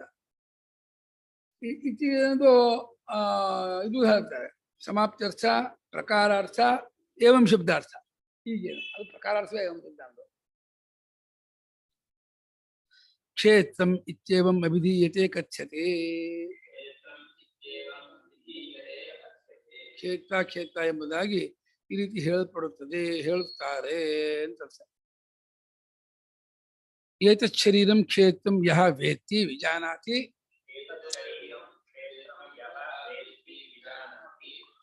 ಆಪಾದತಲಮಸ್ತಕಂ ಜ್ಞಾನೇನ ವಿಷಯೀಕರೋತಿ. ಈ ಶರೀರವನ್ನ ಅಂದ್ರೆ ಕ್ಷೇತ್ರವೆನಿಸಿಕೊಂಡ ಈ ಶರೀರವನ್ನ, ಶರೀರಕ್ಕೆ ಕ್ಷೇತ್ರ ಅಂತ ಹೆಸರು, ಕ್ಷೇತ್ರವೆನಿಸಿಕೊಂಡ ಈ ಶರೀರವನ್ನ ಯಾವನು ಅರಿಯುತ್ತಾನೋ, ಅಲ್ಲಿ ವಿ ಅನ್ನೋದು ವಿಸ್ಪಷ್ಟವಾಗಿ ಒಂಚೂರು ಅಡ್ಡಿ ಇಲ್ಲದೇನೆ, ಸಂಶಯವಿಲ್ಲದೇನೆ ಕ್ಲೀನಾಗಿ ಗೊತ್ತು ಮಾಡ್ಕೊತಾನೆ. ಹಾಗೆ ಆ ಪಾದತಲ ಮಸ್ತಕಂ, ಆ ಅನ್ನೋದು ಮರ್ಯಾದೆ, ಪಾದತಲದವರೆಗೂ, ಪಾದದ ತಲೆಯವರೆಗೂ ಆ ಅನ್ನೋದು ಮರ್ಯಾದಾಕರಣ, ಅಲ್ಲಿಂದ ಅಲ್ಲಿವರೆಗೆ ಅದು ಅಭಿವಿಧಿ, ಅದು ಸೇರಿಸ್ಕೊಂಡು ಪಾದ ತಳದಿಂದ ಸೇರಿ ನೆತ್ತಿಯವರೆಗೂ ಎಲ್ಲಿ ಏನು ಕಚ್ಚಿದ್ದು ಇಲ್ಲೇನೋ ಹೆಣ್ಣು ಕಚ್ಚಿದ್ದು ಈಗ ಕಿತ್ತಾಕ್ತಾರೆ. ಇಲ್ಲಿ ಇಲ್ಲೇನೋ ಕಟ್ತಾ ಇದೆ, ಈ ಕೇಳ್ಕೊಳ್ತಾರೆ, ಅಕ್ಕ ಕೇಳ್ಕೊಳ್ತಾರೆ. ಕರೆಕ್ಟ್ ಆ ಜಾಗಕ್ಕೆ ಆ ಇಂದ್ರಿಯವನ್ನು ಕಳಿಸ್ತಾರೆ. ಇಲ್ಲಿ ಕಡಿತಾ ಇದೆ ಕಣ್ರಿ, ಇಲ್ಲಿ ಹೋಗ್ತಾರೆ. ಅಲ್ಲೇ ಗೊತ್ತಿದ್ದು ಅಲ್ಲೇ ಕಡಿತಾ ಇದೆ ಅಂತ ಕ್ಷೇತ್ರಜ್ಞ ಅರಿತಿರ್ತಾನೆ. ಕ್ಷೇತ್ರಜ್ಞನಿಗೆ ದೇಹದ ಅಂಗಾಲಿನಿಂದ ಹಿಡಿದು ನೆತ್ತಿಯವರೆಗೆ ಎಲ್ಲಿ ಏನೇ ಬದಲಾವಣೆ ಆದ್ರೂ ಕೂಡ ಗೊತ್ತಾಗತ್ತೆ, ಗೊತ್ತಾಕೋತಾನೆ, ಅರಿತಾನೆ. ಜ್ಞಾನದಿಂದ ವಿಷಯವಾದ ಮಾಡ್ಕೋತಾನೆ. ಅರಿವಿನಿಂದ ಆಬ್ಜೆಕ್ಟಿವ್ ಕರೋತಿ ಸಹ ವಿಷಯ ಕರೋತಿ, ಒತ್ತು ಮಾಡ್ಕೊಳ್ತಾನೆ. ಈ ಯಾಕೋ ಕಣ್ಣು ಉರಿತಿದೆ, ಕಿವಿ ಯಾಕೋ ಕೇಳಿಸ್ತಾ ಇಲ್ಲ, ಅಥವಾ ಕಿವಿ ನೋವ್ತಾ ಇದೆ, ಹಲ್ಲು ನೋವು, ಎಲ್ಲ ಗೊತ್ತಾಗತ್ತೆ ಏನೇನೇ ಬದಲಾವಣೆ ಆದ್ರು. ಸ್ವಾಭಾವಿಕೇನ ಔಪದೇಶಿಕೇನ ವಾ ವೇಜನೇನ ವಿಷೀಕರೋತಿ ವಿಭಾಗಶಃ ತಂ ವೇದಿತಾರಂ ರಾಹು ಕಥೆಯಂತಿ ಕ್ಷೇತ್ರಜ್ಞ. ಅರಿವಾಗ ಎರಡು ತರಹ. ಒಂದು ಸ್ವಾಭಾವಿಕವಾಗಿ ತನ್ನಲ್ಲೇ ಇರತಕ್ಕ ಅರಿವಿನಿಂದಲೂ ಇದನ್ನು ಅರಿತಾನೆ. ಕೆಲವು ಸಲ ಏನೋ ಆಗ್ತಾ ಇದೆ ಕಣ್ರಿ, ಗೊತ್ತಾಗ್ತಿಲ್ಲ ಅಂತಂದಾಗ ಉಪದೇಶ ಮಾಡ್ತಾರೆ. ಹಿಂಗೆ ನುಲಿತಾ ಇದೆಯಾ, ನುಲಿತಾ ಇದ್ರೆ ಫುಡ್ ಪಾಯ್ಸನ್ ಆಗಿದೆ, ಅದು ಬೇದಿ ಆಗತ್ತೆ, ಅದಕ್ಕೆ ಹೀಗಾಗುತ್ತೆ, ಹೌದಾ ಆ ರೀತಿ ತಿಳ್ಕೊತಾನೆ. ಉಪದೇಶದಿಂದಲೂ ಗೆಸ್ಟ್ ಮಾಡೋದು ಊಹೆ ತಾನೆ. ಉಪದೇಶ ಅಂದ್ರೆ ಇನ್ನೊಬ್ರು ಹೇಳಿದ್ಮೇಲೆ ಅಡ್ವೈಸ್, ಕರೆಕ್ಟ್, ಅಡ್ವೈಸ್ ಮಾಡಿದ್ದನ್ನು ಅರಿತಾನೆ.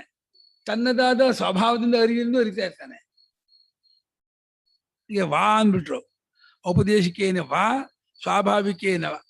ಸ್ವಾಭಾವಿಕವಾಗಿಯೂ ಒಂದು ಸಾಮಾನ್ಯವಾದ ಅರಿವಾಗ್ತಾನೆ ಇರುತ್ತೆ. ವಿಶೇಷವಾದ ಅರಿವಾದಾಗ ಉಪದೇಶದಿಂದ ಅರಿವಾಗತ್ತೆ. ಇಂಥದ್ದು ಗೊತ್ತಾಗತ್ತೆ.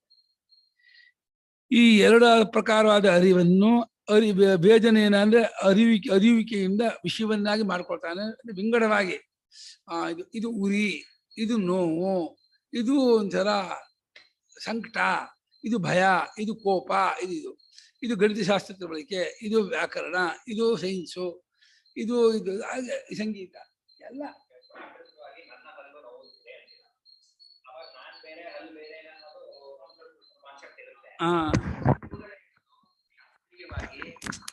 ನೋಡ್ಕೋ, ನಿನಗ್ ಗೊತ್ತಾಗ್ತಾ ಇರೋದ್ರಿಂದ, ಕೆಲವು ಸಲ ಹೇಳ್ತೀರ ನನಗೆ ನೋವಾಗ್ತಿದೆ ಅಂತ, ನಿಂಗೆ ಗೊತ್ತಾಗ್ತಾ ಇರೋದ್ರಿಂದ ನೀನ್ ಬೇರೆ, ಈ ಕ್ಷೇತ್ರ ಬೇರೆ, ನೋಡ್ಕೋ ಅಂತ ಹೇಳ್ತಾರಲ್ಲ, ಅವಾಗ ಗುರುಗಳ ಉಪದೇಶದಿಂದ ನೀವು ಬೇರ್ಪಡಿಸಿ ತಿಳ್ಕೊತೀರಾ. ಇದು ನಾನಲ್ಲ, ನಾನೇ ಬೇರೆ ಅಂತ, ನನಗೆ ನೋವಾಗ್ತಿತ್ತು ಅನ್ನೋದನ್ನ ಗುರುಗಳ ಉಪದೇಶದಿಂದ ಬೈಫರ್ಕೇಟ್ ಮಾಡ್ಕೋತೀರಾ. ಅದು ಉಪದೇಶದಿಂದ ಬರುವ ಜ್ಞಾನ.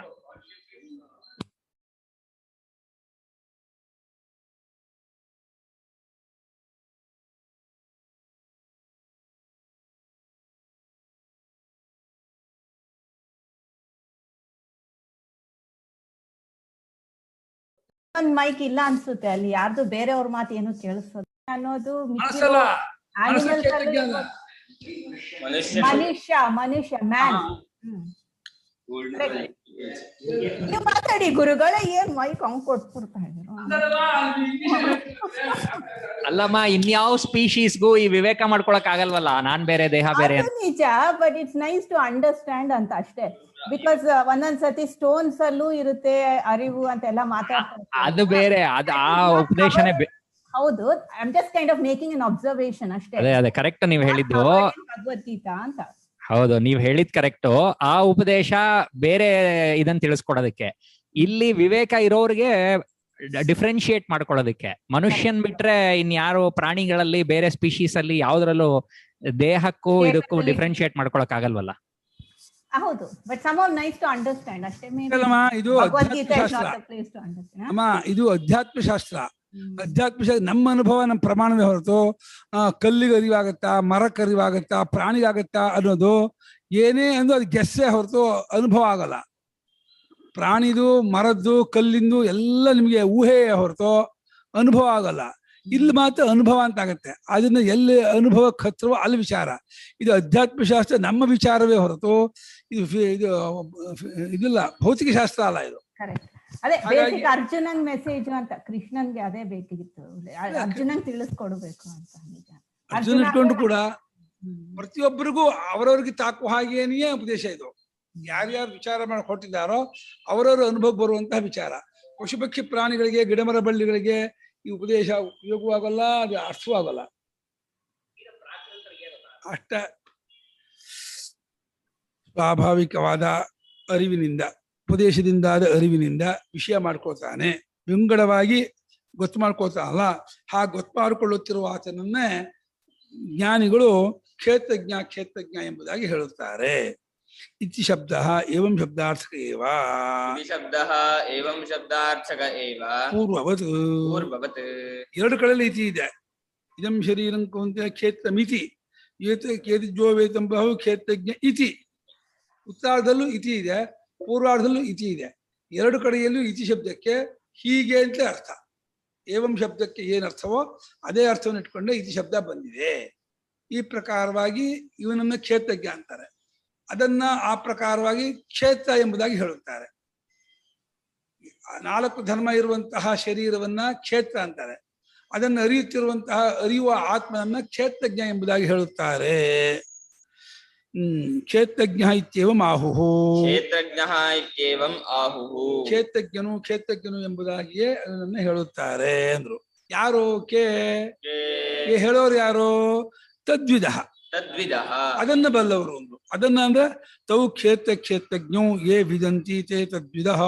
ತೌ ಕ್ಷೇತ್ರಜ್ಞೌ ಯೇ ವಿದಂತಿ ತೇ ತದ್ವಿದಃ.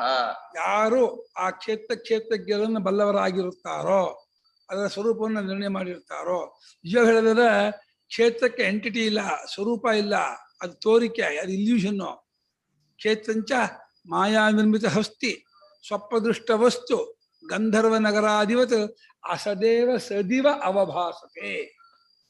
ಇರೋದು ಕ್ಷೇತ್ರಜ್ಞ. ಅವ ಕ್ಷೇತ್ರಜ್ಞನೇ ಆಗಲ್ಲ. ಅವಾಗ ಕ್ಷೇತ್ರ ಇಲ್ಲ ಅಂತ ಆದ್ರೆ, ಕ್ಷೇತ್ರ ಇಲ್ಯೂಷನ್ನು ತೋರಿಕೆ ಅಂತ ಆದ್ರೆ ಅರಿಯವನೇ ಯಾರ? ಅರಿಸ್ಕೊಂಡ ಕ್ಷೇತ್ರದ ಕಡೆಯಿಂದ ಅವನು ಕ್ಷೇತ್ರಜ್ಞ. ಅದು ಒಬ್ಬನ ಹೆಂಡತಿ ಇದ್ದಾದ್ರೆ ಅವನು ಗಂಡ ಆಗ್ತಾನೆ, ಅವನು ಗಂಡ ಅಂತಾದ್ರೆ ಹೆಂಡತಿ ಅಂತ ಆಗ್ತಾನೆ. ಒಂದು ಗಂಡನೂ ಅಲ್ಲ, ಹೆಂಡತಿಯೂ ಅಲ್ಲ. ಹಾಗೆ ಒಂದೇ ತತ್ವ, ಕ್ಷೇತ್ರಜ್ಞನೂ ಅಲ್ಲ, ಕ್ಷೇತ್ರವೂ ಅಲ್ಲ, ಆತ್ಮನೂ ಅಲ್ಲ, ಬ್ರಹ್ಮವೂ ಅಲ್ಲ, ಏನೂ ಅಲ್ಲ. ಅದೆಲ್ಲ ಹೇಳ್ಬೇಕಾದ್ರೆ ಇನ್ನೊಂದು ಇಟ್ಕೊಂಡು ಹೇಳ್ಬೇಕು. ಪರಿಚ್ಛಿನ್ನ ಇಟ್ಕೊಂಡು ಬ್ರಹ್ಮ ಅನ್ಬೇಕು, ಅನಾತ್ಮ ಇಟ್ಕೊಂಡು ಆತ್ಮ ಅನ್ಬೇಕು. ಇದೆಲ್ಲ ಅರಿಸ್ಕೊಳತ್ತೆ ಅಂತ ಹೇಳಿ ಅರಿಸ್ಕೊಂಡದ್ದು ಕ್ಷೇತ್ರ, ಅರಿವಾತನು ಕ್ಷೇತ್ರಜ್ಞ. ಹೀಗೆ ಎಲ್ಲ ರಿಲೇಟಿವ್, ಸಾಪೇಕ್ಷ. ಈಗ ಕ್ಷೇತ್ರಜ್ಞರು ಎಂಬುದನ್ನು ಯಾರು ಅರಿಯುತ್ತಾರೋ ಅದನ್ನು ಬಲ್ಲವರು ಇದು ಕ್ಷೇತ್ರ, ಇದು ಕ್ಷೇತ್ರಜ್ಞ ಅಂತ ಹೇಳ್ತಾರೆ. ಏವಂ ಕ್ಷೇತ್ರಜ್ಞೌ ಉಕ್ತೌ. ಏವಂ ಕ್ಷೇತ್ರಜ್ಞೌ ಉಕ್ತೌ. ಕಿಂ ಏತಾವನ್ ಮಾತ್ರೇಣ ಜ್ಞಾನೇನ ಜ್ಞಾತವ್ಯೌ ಇತಿ. ಕಿಂ ಏತಾವನ್ ಮಾತ್ರೇಣ ಜ್ಞಾನೇನ ಜ್ಞಾತೌ ನೇತ್ಯುಚ್ಯತೆ. ನ ಇತ್ಯುಚ್ಯತೆ. ನ ಇತ್ಯುಚ್ಯತೆ, ನೇತ್ಯುಚ್ಯತೆ. ಈ ರೀತಿ ಕ್ಷೇತ್ರಜ್ಞ ಅಂತ ಹೇಳಿದ್ವಲ್ಲ, ಇಷ್ಟು ಮಾತ್ರ ಜ್ಞಾನದಿಂದ ತಿಳ್ಕೊಳ್ಬೇಕಾದದ್ದೇನು? ಏನ್ ತಿಳ್ಕೊಂಡಂಗಾಯ್ತು? ಆಯ್ತು, ದೇಹ ಕ್ಷೇತ್ರ, ಇದರ ಆತ್ಮ ಕ್ಷೇತ್ರಜ್ಞ ಆಯ್ತು. ಆತ್ಮಜ್ಞಾನ ಆಯ್ತಾ? ನಾನು ಎಚ್ಚರ, ಕನಸು, ನಿದ್ದೆ ಮೂರಲ್ಲೂ ನಾನು ನಿದ್ದೆ ಇರ್ತೀನಿ. ಎಚ್ಚರ ಇದ್ದ ಕನಸು ನಿದ್ದೆ ಇಲ್ಲ, ಕನಸಿದ್ದಾಗ ಎಚ್ಚರ ನಿದ್ದೆ ಇಲ್ಲ, ನಿದ್ದೆಗೆ ಎಚ್ಚರ ಕನಸು ಇಲ್ಲ, ನಾನು ಮೂರಲ್ಲೂ ಇರ್ತೀನಿ ಅಂತ ತಿಳ್ಕೊಂಡ್ಬಿಟ್ಟು ಆತ್ಮಜ್ಞಾನ ಆಯ್ತಾ? ಹಂಗಾಗಲ್ಲ. ಆತ್ಮನು ಮೂರಲ್ಲೂ ಇದ್ದಾನೆ, ಮೂರು ಬಂದು ಹೋಗಿ ಮಾಡುತ್ತೆ, ಬಿಟ್ಟು ಹೋಗುತ್ತೆ, ಏನ್ ಮಾತ್ರ ಆತ್ಮಜ್ಞಾನ ಆಗಲ್ಲ. ಇದು ಕ್ಷೇತ್ರ, ಇದನ್ನ ಅರಿತವಾದ ಕ್ಷೇತ್ರಜ್ಞ ಅಂತ ಇಷ್ಟು ಮಾತ್ರವಾಗಿ ಅರ್ಸ್ಕೊಂಡಿದ್ರಿಂದ ಏನ್ ಅರ್ಧಂಗ ಆಯ್ತು, ಏನ್ ವಿಶೇಷವಾಗಿ ಅರ್ಧಂಗ ಆಯ್ತು ಅಂದ್ರೆ ಹಾಗಲ್ಲ. ನೆಚ್ಚಿಸಿದ ಇನ್ನು ಹೇಳ್ತೀವಿ, ಆ ಕ್ಷೇತ್ರಜ್ಞನ ಯಾರು ತಿಳ್ಕೋಬೇಕು? ಕ್ಷೇತ್ರಜ್ಞನ ಸ್ವರೂಪ ಏನೋ, ಅವನ ಲಕ್ಷಣ ಏನೋ, ಅವನ ತತ್ವ ಏನೋ, ಅದು ಮುಖ್ಯವೇ ಹೊರತು ಇದನ್ನು ಅರಿಯುವಂಥವನು ಕ್ಷೇತ್ರಜ್ಞ ಅಂತ ತಿಳ್ಕೊಂಡ್ರೆ ನಿಮ್ಗೇನು ಲಾಭ ಇಲ್ಲ. ಅದರಿಂದ ಕ್ಷೇತ್ರಜ್ಞ ಇರಬಹುದು, ಎಲ್ಲ ಅವಸ್ಥೆಯನ್ನು ಬೆಳಗುತ್ತಿರುವ, ಎಚ್ಚರವನ್ನೇ ಬೆಳಗುತ್ತಿರುವ ಚೈತನ್ಯ ರೂಪನಾದ ಆತ್ಮನನ್ನ ಕ್ಷೇತ್ರಜ್ಞ ಅಂತ ಹೇಳ್ತಾರೆ ಅಂದ್ರೆ ಏನಾಯ್ತು ಅದರಿಂದ? ಅದನ್ನ ಪ್ರಯೋಜನ ಇಲ್ಲ. ಆ ಅರಿಯುತ್ತಿರುವ ಕ್ಷೇತ್ರಜ್ಞನು ತತ್ವತಃ ಹೇಗಿದ್ದಾನೆ, ಅದರ ಸ್ವರೂಪ ಏನು, ಅದರ ಸ್ವರೂಪ ಆದ್ಮೇಲೆ ಕ್ಷೇತ್ರದ ಸ್ವರೂಪ ಏನಾಗತ್ತೆ, ಅದೇ ಅದ್ವಿತೀಯವಾದರೆ ಕ್ಷೇತ್ರ ಏನಾಗತ್ತೆ, ಅದನ್ನ ಹೇಳ್ಬೇಕು. ಅದಕ್ಕೆ ಹೇಳ್ತಾರೆ ಕ್ಷೇತ್ರಜ್ಞಂಚಾಪಿ ಮಾಂ ವಿದ್ಧಿ ಕ್ಷೇತ್ರಜ್ಞಂಚಾಭಿಮಾಂ ವಿದ್ಧಿ ಸರ್ವಕ್ಷೇತ್ರೇಷು ಭಾರತ. ಸರ್ವಕ್ಷೇತ್ರೇಷು ಭಾರತ. ಕ್ಷೇತ್ರಜ್ಞಯೋ ಜ್ಞಾನಂ ಕ್ಷೇತ್ರಜ್ಞಯೋ ಜ್ಞಾನಂ ಯತ್ತಜ್ಞಾನಂ ಮತಂ ಮಮ. ಯತ್ತಜ್ಞಾನಂ ಮತಂ ಮಮ. ಕ್ಷೇತ್ರಜ್ಞಂಚಾಭಿಮಾಂ ವಿದ್ಧಿ ಸರ್ವಕ್ಷೇತ್ರೇಷು ಭಾರತ. ಕ್ಷೇತ್ರಜ್ಞಯೋ ಜ್ಞಾನಂ ಯತ್ತಜ್ಞಾನಂ ಮತಂ ಮಮ.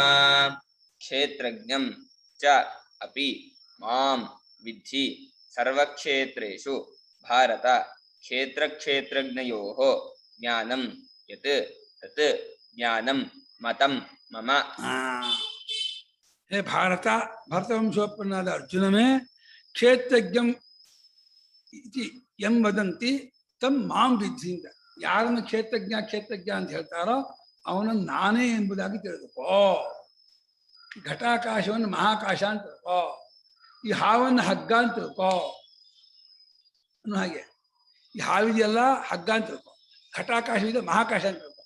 ಹಾಗೆ ಈ ನಾನು ತೋರ್ತಾ ಇದ್ದ ಕ್ಷೇತ್ರಜ್ಞ ಜೀವ, ಇವನು ವಸ್ತುತಃ ಪರಮಾತ್ಮನು ಪರಬ್ರಹ್ಮನಾಗಿದ್ದಾನೆ ಎಂಬುದಾಗಿ ತಿಳಿದುಕೋ. ಮಾಮನೇ ಕೃಷ್ಣ ಅಂತ ಅರ್ಥ ಅಲ್ಲ, ದ್ವಾಪರಯುಗದ ಕೃಷ್ಣ ಅಂತ ಹೇಳ್ತಾ ಇಲ್ಲ. ಮಾಂ ಅಂದ್ರೆ ನಿತ್ಯ ಶುದ್ಧ ಬುದ್ಧ ಮುಕ್ತ ಸ್ವಭಾವಂ ಅದ್ವಿತೀಯಂ ಕೂಟಸ್ಥಂ ಬ್ರಹ್ಮ ವಿದ್ಧಿ. ಬರೀ ಈ ಒಂದು ಕ್ಷೇತ್ರದಲ್ಲ, ಸರ್ವಕ್ಷೇತ್ರೇಷು ಭಾರತ. ಎಲ್ಲಾ ಕ್ಷೇತ್ರದಲ್ಲೂ ಪ್ರಪಂಚದಲ್ಲಿ ಎಷ್ಟು ಕೋಟಿ ಜನರಿದಾರೋ, ಎಷ್ಟು ಕೋಟಿ ಪ್ರಾಣಿ ಪಶು ಪಕ್ಷಿ ಇದೆಯೋ, ಎಲ್ಲ ಜೀವನೂ ಪರಮಾತ್ಮನೇ. ಈಶ್ವರೋ ಜೀವಕಲೆಯ ಪ್ರವಿಷ್ಟ. ಪರಮಾತ್ಮನೇ ಜೀವರೂಪದಿಂದ ಪ್ರಾಣಿಗಳಲ್ಲಿ, ಪಕ್ಷಿಗಳಲ್ಲಿ, ಪಶುಗಳಲ್ಲಿ, ಮನುಷ್ಯರಲ್ಲಿ ಎಲ್ಲ ಪ್ರವೇಶ ಮಾಡಿದಾನೆ ಅಂದ್ರೆ ನಾನು ವ್ಯವಹಾರ ಮಾಡ್ಕೊಂಡು ತೋರ್ತಾ ಇರೋದನ್ನೇ ಪ್ರವೇಶ ಅಂತ ಕಲ್ಪಿಸ್ತಾ ಇದೆ. ಸರ್ವಗತನಾದ ಪರಮಾತ್ಮ ಪ್ರವೇಶ ಹೊಂದಲ್ಲ. ಅವನಲ್ಲಿ ಎಲ್ಲೂ ಹೊಕ್ಕಿದೆ ಹೊರತು ಅವನು ಯಾವುದೂ ಹೊಕ್ಕಿಲ್ಲ. ಸರ್ವಗತನಾದ ಪರಮಾತ್ಮನ ಪ್ರವೇಶ ಎಂತ ಹೊಂದತ್ತೆ? ಪರಿಚ್ಛಿನ್ನವಾದ ಗೃಹ ಪ್ರವೇಶ ಮಾಡ್ತಾರೆ ಮನೆಯಿಂದ ಹೊರಗಿದ್ದವರು. ಆಕಾಶ ಎಂತ ಗೃಹ ಪ್ರವೇಶ ಮಾಡುತ್ತೆ. ಆದ್ರಿಂದ ಅಲ್ಲಿ ನಾನು ಎಂಬುದಾಗಿ ತೋರ್ತಾ ಇದ್ದಾನಲ್ಲ, ಅದನ್ನೇ ಕನ್ನಡಿಯೊಳಗೆ ಪ್ರತಿಬಿಂಬ ಪ್ರವೇಶ ಮಾಡಿದ ಹಾಗೇನೆ ಜೀವರೂಪನ ಪ್ರವೇಶ ಮಾಡಿದಾನೆ ಅಂತ ರೂಪಕ ಮಾಡ್ತಾ ಇದೆ. ತಿಳ್ಕೊಳ್ಳಿ ಅಂತ. ಇಲ್ಲಿ ಪ್ರವಿಷ್ಟನಾದ ಜೀವನು ಅವಿದ್ಯಾಕಲ್ಪಿತವಾಗಿ ತೋರ್ತಿದ್ದಾನೆ, ಜೀವನಲ್ಲ, ಇವನು ಬ್ರಹ್ಮನೇ ತಿಳ್ಕೊಳ್ಳಿ ಅನ್ನೋಕ್ಕೋಸ್ಕರವಾಗಿ ಪ್ರವೇಶ ಶ್ರುತಿ ಕಲ್ಪನೆ ಉಪಲಬ್ಧ್ಯರ್ಥಂ ತಿಳ್ಕೊಳ್ಳಿ. ಕ್ಷೇತ್ರಜ್ಞ ಅಂದ್ರೆ ಆ ಪ್ರತಿಬಿಂಬ ಅಂತ ಅರ್ಥನಾ? ಹೌದು, ಪ್ರತಿಬಿಂಬನಾಗಿ ತೋರ್ತಾ ಇದ್ದಾನಲ್ಲ, ಆ ಪ್ರತಿಬಿಂಬತ್ವಕ್ಕೆ ಕಾರಣವಾಗಿರೋದನ್ನ ಬಿಟ್ಕೊಂಡ್ಬಿಟ್ರೆ ಅದು ಬಿಂಬವಾಗ್ಬಿಡುತ್ತೆ. ಪ್ರತಿಬಿಂಬ ಕಾರಣ ಏನೋ? ಆ ಉಪಾಧಿ ಸಂಪರ್ಕದಿಂದ ಪ್ರತಿಬಿಂಬವಾಗಿ ಪರಿಚ್ಛಿನ್ನವಾಗಿ ತೋರ್ತಾ ಇದ್ದಾನೆ. ಉಪಾಧಿ ಸಂಪರ್ಕ ಅಭಿಮಾನ ಬಿಟ್ಟು ವಿವೇಕದಿಂದ ಬಿಡಬೇಕು, ಪ್ರಾಣ ಬಿಟ್ಟು ಬಿಡೋದಲ್ಲ. ತಿಳುವಳಿಕೆಯಿಂದ. ಆದ್ರೆ ಈಗ ಇಲ್ಲಿ ಕ್ಷೇತ್ರಜ್ಞ ಅಂದ್ರೆ ಪ್ರತಿಬಿಂಬ ಆಯ್ತು, ರಿಫ್ಲೆಕ್ಟೆಡ್ ಕಾನ್ಶಿಯಸ್ನೆಸ್ ಅಂತ. ಹೌದು. ಇದ್ರಲ್ಲಿ ಚಾಪ್ಟರ್ 7 ಅಲ್ಲಿ ಪರಾಪರ ಬೇರೆ ಮೀನಿಂಗ್ ಅಲ್ವಾ? ಅದು ಸೇಮ್ ಮೀನಿಂಗ್? ಪರಾ ಪ್ರಕೃತಿ ಕ್ಷೇತ್ರಜ್ಞನೇ ಹೇಳಿದ್ದು. Same meaning ಅಲ್ಲುವೆ. ಅಪರೇಯಂ ಇತಸ್ತ್ವನ್ಯಾಂ ಪ್ರಕೃತಿಂ ವಿದ್ಯಮೇ ಪರಾಂ ಜೀವಭೂತಾಂ ಮಹಾಬಾಹೋ ಏದಂ ಧಾರ್ಯತೆ ಜಗತ್ತು ಅಂತ ಅವಲ್ಲಿ ಜೀವಭೂತಾಂ ಪರಾಂ ಪ್ರಕೃತಿ ಅಂತ ಹೇಳಿದ್ದಾನೆ. ಅವನು ರಿಯಲಿ ಇವಾಗ ಜೀವನಲ್ಲೇ ಸಂಶಯ. ನಮ್ಗೆ ಅನಾತ್ಮದಲ್ಲೂ ಸಂಶಯ ಇಲ್ಲ, ಪರಮಾತ್ಮನಲ್ಲೂ ಸಂಶಯ ಇಲ್ಲ, ಜೀವನಲ್ಲೇ ಸಂಶಯ ಇರೋದು. ಇವನು ಯಾರು ಅಂತ ಗೊತ್ತಿಲ್ಲ. ಇವನು ಜೀವ ಅಂತ ತಿಳ್ಕೊಂಡಿರೋದೇ ಅಡ್ವರ್ಟ್ ಆಗಿರೋದು. ಅದು ಪ್ರತಿಬಿಂಬ ಅಂದ್ರೂ ಸರಿ ಹೋಗಲ್ಲ ಅಲ್ಲ ಗುರುಗಳೇ? ಲೈಫ್ ಪ್ರಿನ್ಸಿಪಲ್ ಅಂದ್ರೆ ಪ್ರತಿಬಿಂಬದಲ್ಲಿ ವಿವಕ್ಷಿತಾಂಶ ತಗೋಬೇಕು. ಪ್ರತಿಬಿಂಬ ಪೂರ್ತಿ ಪ್ರತಿಬಿಂಬ ಬೆಳಿಬೇಕಾದ್ರೆ ಅವಯವ ಇರಬೇಕು, ಮೂರ್ತವಾಗಿರ್ಬೇಕು, ಪರಿಚ್ಛಿನ್ನ, ಅದೆಲ್ಲ ಇಲ್ಲ. ಪ್ರತಿಬಿಂಬದಲ್ಲಿ ಅದರಂತೆ ಇರುತ್ತಲ್ಲ. ಹೇಗೆ ನಮ್ಮ ಕನ್ನಡಿಯೊಳಗೆ ನಮ್ಮ ಪ್ರತಿಬಿಂಬ ಬಿದ್ದಾಗ ನಮ್ಮ ಹಾಗೆ ತೋರುತ್ತಲ್ಲ, ಹಾಗೆ ಈ ಜೀವನು ಪರಮಾತ್ಮನಂತೆ ಚೇತನಾಗಿ, ಪ್ರಿಯವಾಗಿ, ಸೂಕ್ಷ್ಮವಾಗಿ, ನಿರವಯವಾಗಿ ತೋರ್ತಾ ಇದ್ದಾನೆ. ಆಗಲ್ಲ ಗುರುಗಳೇ ಅಲ್ವಾ? ಯಾಕಂದ್ರೆ ನೀವು ಬಾಡಿಯಲ್ಲಿ ಎಲ್ಲಿ ಏಟ್ ಬಿದ್ರುವೆ ಅದಂತೂ ಕಾನ್ಶಿಯಸ್ನೆಸ್ ಡೈರೆಕ್ಟ್ ಆಗಲ್ವಾ? ಅದು ಜೀವ ಪ್ರಿನ್ಸಿಪಲ್ ಏನೋ ಅಲ್ಲಿ ಬೆರಿಕೆ ಇದೆಯಮ್ಮ. ಆ ಜೀವ ರೂಪದಲ್ಲಿ ಬೆರಿಕೆ ಇದೆ, ಅಲ್ಲಿ ಅರಿವು, ಪ್ರಿಯ, ಅದ್ ನಿರವಯ ಅದೆಲ್ಲ ಇದೆ. ಜೊತೆಯಲ್ಲಿ ಮಾಡೋನು, ಅನುಭವಿಸೋನು, ತಿಳ್ಕೊಳ್ಳೋನು, ಸುಖ ದುಃಖ, ಆ ಅಭಿಮಾನವೂ ಇದೆ. ಅದರಲ್ಲಿ ಆ ಬೆರಕೆ ಅಂಶವನ್ನೆಲ್ಲ ಬಿಟ್ಕೊಂಡು ಶುದ್ಧ ಅಂಶವನ್ನು ಉಳಿಸ್ಕೊಂಡ್ರೆ ಇನ್ನು ಪ್ರತಿಬಿಂಬ ಆಗಲ್ಲ, ರಿಫ್ಲೆಕ್ಷನ್ ಆಗಲ್ಲ, ಬಿಂಬವೇ ಆಗ್ಬಿಡುತ್ತೆ. ಈ ಉಪಾಧಿ ಸೇರ್ಕೊಂಡೆ ಪ್ರತಿಬಿಂಬ ರಿಫ್ಲೆಕ್ಷನ್ ಅಂತೀವಿ ನಾವು. ರಿಫ್ಲೆಕ್ಷನ್ ಅಲ್ಲೂ ವಿವಕ್ಷಿತಾಂಶ ತಗೋಬೇಕು, ಪೂರ್ತಿ ರಿಫ್ಲೆಕ್ಷನ್ ಆಗೋಲ್ಲ. ಘಟಾಕಾಶ ಮಹಾಕಾಶ ರಿಫ್ಲೆಕ್ಷನ್ ಏನು ಅಂತೀರ ನೀವು? ಗಡಿಗೆ ಒಳಗಿರುವ ಸ್ಪೇಸ್ ಇದೆಯಲ್ಲ, ಗಡಿಗೆ ಒಳಗಿರೋ ಸ್ಪೇಸು ಈ ಹೊರಗಿರೋ ಸ್ಪೇಸ್ಗೆ ರಿಫ್ಲೆಕ್ಷನ್ ಅದೇನೋ ಏನೋ ಅದೇ ಹಾಗೆ ಅದೇ ಬ್ರಹ್ಮವೇ ಜೀವನಾಗಿ ತೋರ್ತಿರೋದು. ಸಾಮಾನ್ಯ ಅಲ್ಲ ಆ ಜೀವನು, ಸಾಕ್ಷಾತ್ ಭಗವಂತನೇ ಅವನು. ಆದ್ರೆ ಏನ್ ಮಾಡ್ತೀರಾ, ಅವನಿಗೆ ಅಭಿಮಾನ ಇದೆ. ಅಭಿ ಅಂದ್ರೆ ಹೆಚ್ಚಾಗಿ, ಹೆಚ್ಚಾಗಿ ಅಂದ್ರೇನೋ ಇಲ್ಲದ್ದಾಗಿ ತಿಳಿಯೋದು, ಇಲ್ಲದ್ದನ್ನು ತಿಳ್ಕೊಳ್ಳೋದೇ ಜೀವ. ಅಭಿ ಅಂದ್ರೆ ಹೆಚ್ಚಾಗಿನೇ ತನ್ನ ಸ್ವರೂಪಕ್ಕೆ ಸೇರದ, ತನ್ನ ಸ್ವರೂಪಕ್ಕೆ ಇಲ್ಲದೆ ಇರುವ ಬೇರೆದನ್ನು ಆರೋಪ ಮಾಡ್ಕೊಳ್ತಾನೆ. ನಾನು ಮಾಡುವವನು, ನಾನು ಅನುಭವಿಸೋನು, ನನ್ನ ಹಸಿವು ಬಾಯಾರಿಕೆ ಇದೆ, ಈ ರೀತಿ ಹೆಚ್ಚಾಗಿ ತಿಳಿಯೋದಿದೆಯಲ್ಲ ಅದು ಅಭಿಮನ್ಯತೆ. ನಾವು ಕನ್ನಡದ ಅಭಿಮಾನ ಅಂದ್ರೆ ಮಾತನ್ನಿದ್ದಕ್ಕೆ ತಡ್ಕೊಳ್ಳಿಲ್ಲ, ಆ ಅಭಿಮಾನ ಇದು ಈಗೋ.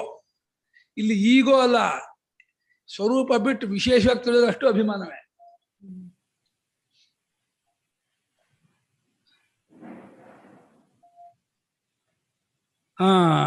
ಕ್ಷೇತ್ರಜ್ಞ ಎಲ್ಲಾ ಕ್ಷೇತ್ರಗಳಲ್ಲೂ ಕ್ಷೇತ್ರಜ್ಞನಾಗಿ ತೋರ್ತಿರುವಂತಹ ಜೀವನವನ್ನು ನಾನೆಂಬುದಾಗಿ ತಿಳಿದುಕೋ. ಈ ಕ್ಷೇತ್ರಜ್ಞಗಳ ಅವರ ವಿವೇಕ ಜ್ಞಾನ ಯಾವುದುಂಟೋ ಅಂದ್ರೆ ಕ್ಷೇತ್ರದ ಸ್ವರೂಪ ಇಂಥದ್ದು, ಆ ಕ್ಷೇತ್ರದಲ್ಲಿ ವಿಕ್ರಿಯಾವತ್ವ, ದೃಶ್ಯತ್ವ, ಪರಿಚ್ಛಿನ್ನತ್ವ, ಆಗಮಾಪಾಯಿತ್ವ ಮತ್ತೆ ಅನೃತತ್ವ, ಇಷ್ಟಂಶ ಇದೆ. ಕ್ಷೇತ್ರಜ್ಞನಲ್ಲಿ ದಿಗ್ರೂಪತ್ವ, ನಿತ್ಯತ್ವ, ಏಕತ್ವ, ಚೈತನ್ಯ ರೂಪತ್ವ, ಈ ಅಂಶ ಅವಿಕ್ರಿಯತ್ವ ಇದೆ. ಈ ವಿವೇಕ ಮಾಡ್ಕೊಳ್ಳೋ ಜ್ಞಾನ ಯಾವುದುಂಟೋ ಆ ಜ್ಞಾನವೇ ಸರಿಯಾದ ಜ್ಞಾನ ಎಂಬುದಾಗಿ ನನ್ನ ಮತವು. ಎತ್ತ ಜ್ಞಾನಂ ಮತಂ ಮಮ. ಆ ವಿವೇಕ ಜ್ಞಾನ ಉಂಟಲ್ಲ, ಕ್ಷೇತ್ರಜ್ಞಾನಗಳು ವಿವೇಕ ಜ್ಞಾನ ಎಂಬುದು ಯಾವುದುಂಟೋ ಆ ವಿವೇಕ ಜ್ಞಾನವನ್ನೇ ನಾನು ಸರಿಯಾದ ಜ್ಞಾನ ಎಂಬುದಾಗಿ ಅಭಿಪ್ರಾಯ ಪಡುತ್ತೇನೆ. ನನ್ನ ಪ್ರಕಾರ ಅದೇ ಸರಿಯಾದ ಜ್ಞಾನ.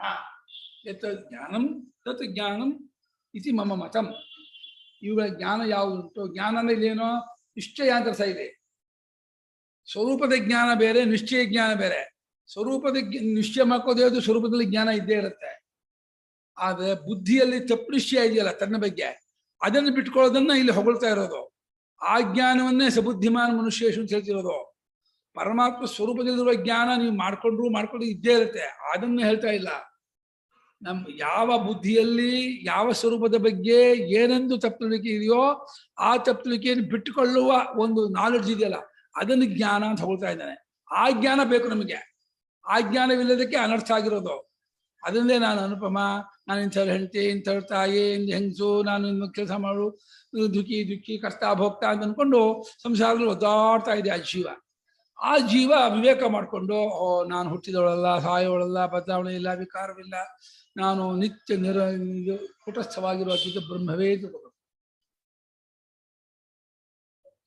ಇವುಗಳ ಕ್ಷೇತ್ರಜ್ಞೋ ಅನ್ನೋ ದ್ಯೋಚನ, ಷಷ್ಠಿ ದ್ಯೋಚನ, ಇವಳೆರಡರ ಡಿಸ್ಟಿಂಗ್ವಿಷ್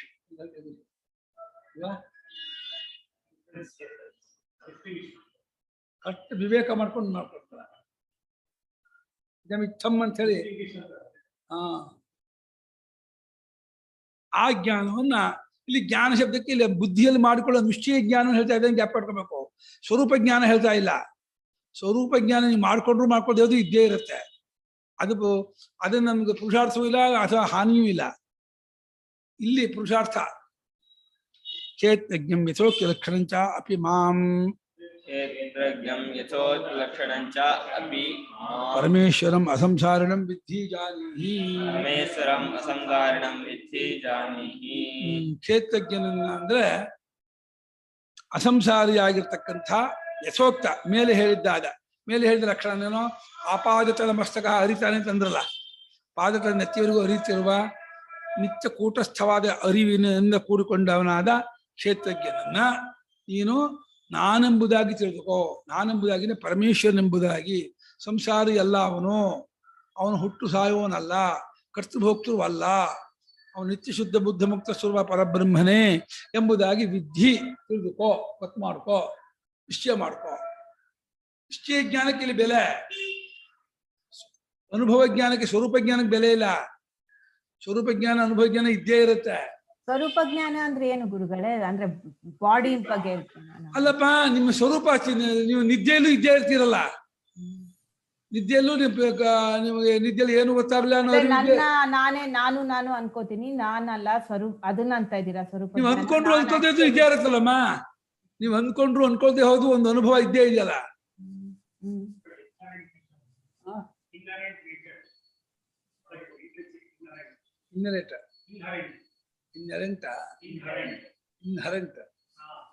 ಅದು ನನಗ್ ಗೊತ್ತು, ಇನ್ಹರೆಂಟ್ ಇದು ಅಂತ. ಅಂದ್ರೆ ಇಲ್ಲಿ ಸ್ವರೂಪ ಏನು ಅಂತ ಅಲ್ಲ, ಸ್ವರೂಪ ಅನ್ನೋದಮ್ಮ, ಸ್ವರೂಪ ಅನ್ನೋದು ಯಾರೋ ಏನು ಮಾಡದೇ ಇದ್ದು ಇದ್ದೇ ಇರುತ್ತೆ. ಸ್ವರೂಪವಿಲ್ಲದೆ ಇದ್ದವ್ರು ಯಾರು ಇಲ್ಲ ಪ್ರಪಂಚದಲ್ಲಿ. ಸ್ವರೂಪ ನಮ್ದೇ ನೇಚರ್ ಗೊತ್ತಿಲ್ಲ ಅಂತಾನೆ ಈಗ ಬಂದಿರೋದು ಪ್ರಾಬ್ಲಮ್. ಆ ಸ್ವರೂಪದ ನಿಶ್ಚಯ ನಮ್ಗೆ ಇದುವರೆಗೆ ನಮ್ಮನ್ನ ನಾವು ಯಾರು ಅಂತ ಅಂದ್ಕೊಂಡಿದೀವೋ ಆ ನಾನು ಅನ್ನೋದಕ್ಕೆ ಆ ಸ್ವರೂಪದ ಅರಿವಿಲ್ಲ. ನಾನು ಅನುಪಮ ಅಂತ ಅಂದ್ಕೊಂಡಂತ ಜೀವನಿಗೆ ಉಪನಿಷತ್ ಹೇಳೋ ಸ್ವರೂಪದ ಅರಿವಿಲ್ಲ. ಆ ಅರಿವನ್ನ ಈ ನಾನು ಅಂತ ಅಂದ್ಕೊಂಡಂತ ಜೀವ ಮಾಡ್ಕೋಬೇಕು. ಅದು ಹೇಗೆ ಮಾಡ್ಕೊಳತ್ತೆ ಅಂತಂದ್ರೆ ಈ ಜೀವತ್ವವನ್ನು ಬಿಟ್ಕೊಳ್ಳೋದ್ರ ಮೂಲಕ ಮಾಡ್ಕೊಳತ್ತೆ.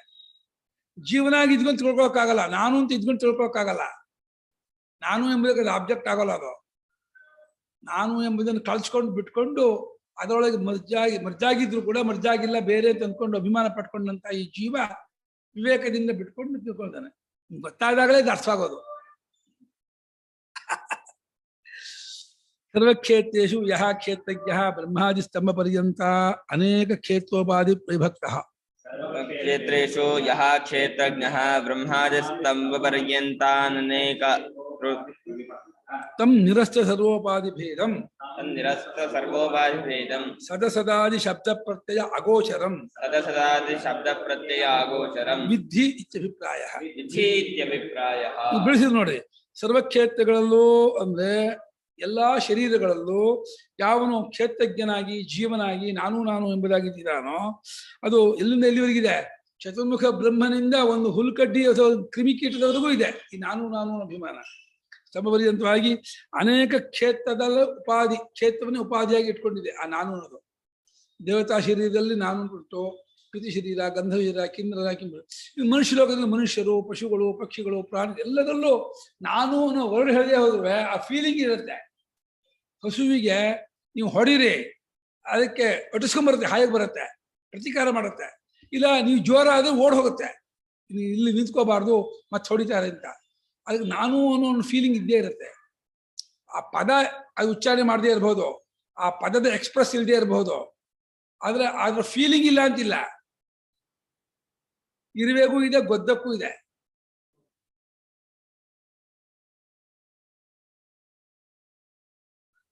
ಹಾಗಾಗಿ ಬ್ರಹ್ಮಾದಿ ಸ್ತಂಭ ಪರ್ಯಂತವಾದ ಅನೇಕವಾದ ಕ್ಷೇತ್ರನ ಶರೀರ ಆ ಉಪಾಧಿಯಿಂದ ವಿಂಗಡವಾಗಿ ತೋರ್ತಾ ಇದ್ದಾನೆ ನೋಡಿ.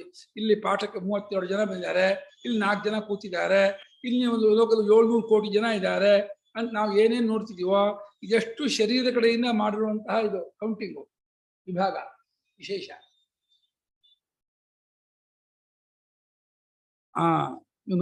ಅಂಥ ಆ ಉಪಾಧಿಯಿಂದ ಕೂಡಿದ ಕ್ಷೇತ್ರಜ್ಞರನ್ನ ಎಲ್ಲಾ ಉಪಾಧಿ ಭೇದವನ್ನು ತೊಲಗಿಸಿಕೊಂಡ, ಕಳಸಿ ಹಾಕಿ, ನಿರಸ್ತ ಅಂದ್ರೆ ತೆಗೆದು ಹಾಕಿಕೊಂಡ, ಉಪಾಧಿ ವಿಶೇಷವನ್ನು ಯಾವುದನ್ನು ಇಟ್ಟುಕೊಳ್ಳದ, ಇದೇ ಅಂತಾಗ್ಲಿ ಇಲ್ಲ ಅಂತಾಗ್ಲಿ ಇದೇ ಮೊದಲಾದ ಶಬ್ದ ಪ್ರತ್ಯಯಕ್ಕೆ ಗೋಚರವಲ್ಲದ ನೋಡಿ.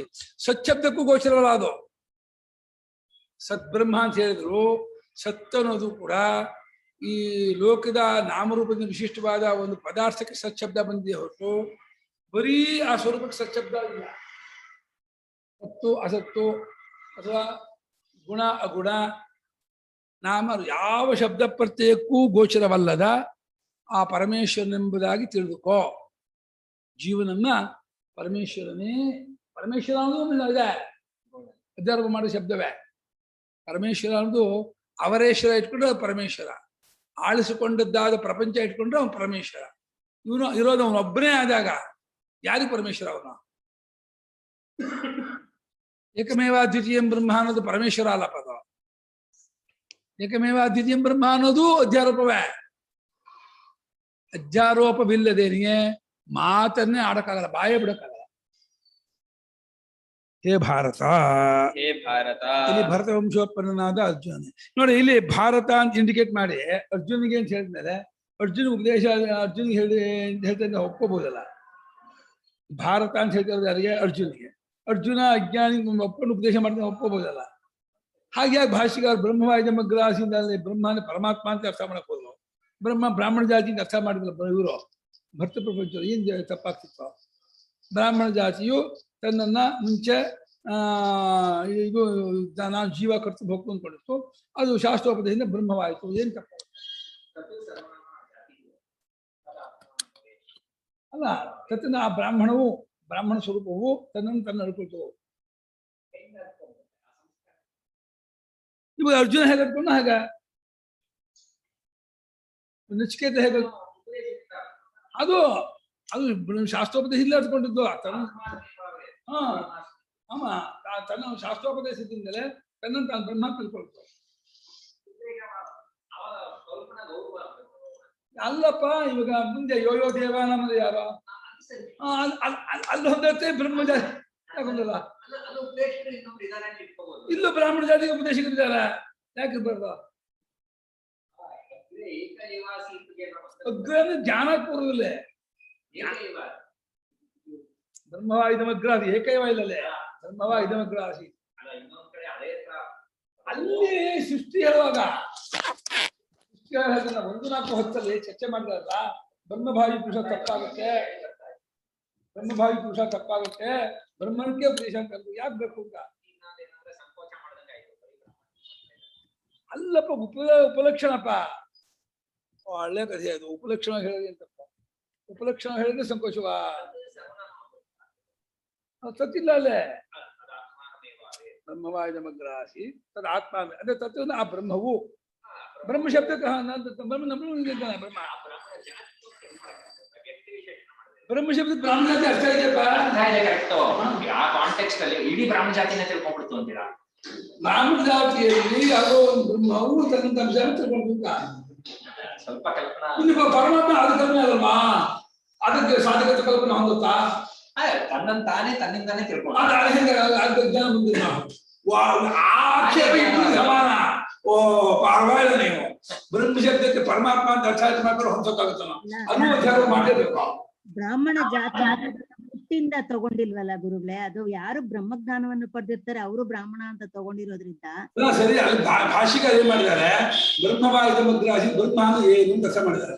ಬ್ರಹ್ಮ ಬ್ರಹ್ಮವೇ ತನ್ನಂತ ತಿಳ್ಕೊಂಡು ಅರ್ಥ ಮಾಡ್ಬೇಕೆ ಹೊರತು ಒಬ್ಬ ಬ್ರಾಹ್ಮಣ ತಿಳ್ಕೊಂಡು ಅರ್ಥ ಮಾಡಬಾರ್ದು. ಯಾಕೆ ಅಂದ್ರೆ ಅದು ಇದಾಗುತ್ತೆ,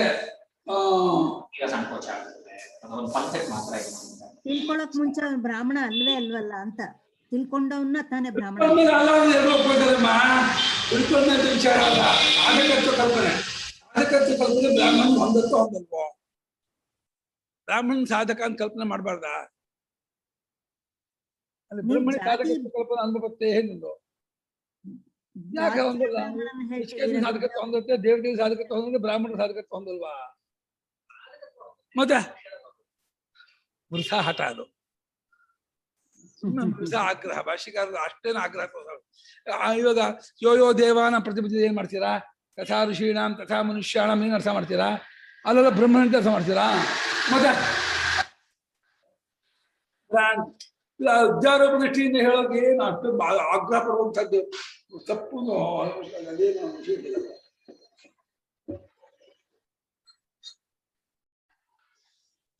ಯಸ್ಮಾತ್ ಕ್ಷೇತ್ರ ಕ್ಷೇತ್ರಜ್ಞ ಈಶ್ವರ ಯಾಥಾತ್ಮ ವ್ಯತಿರೇಕೇಣ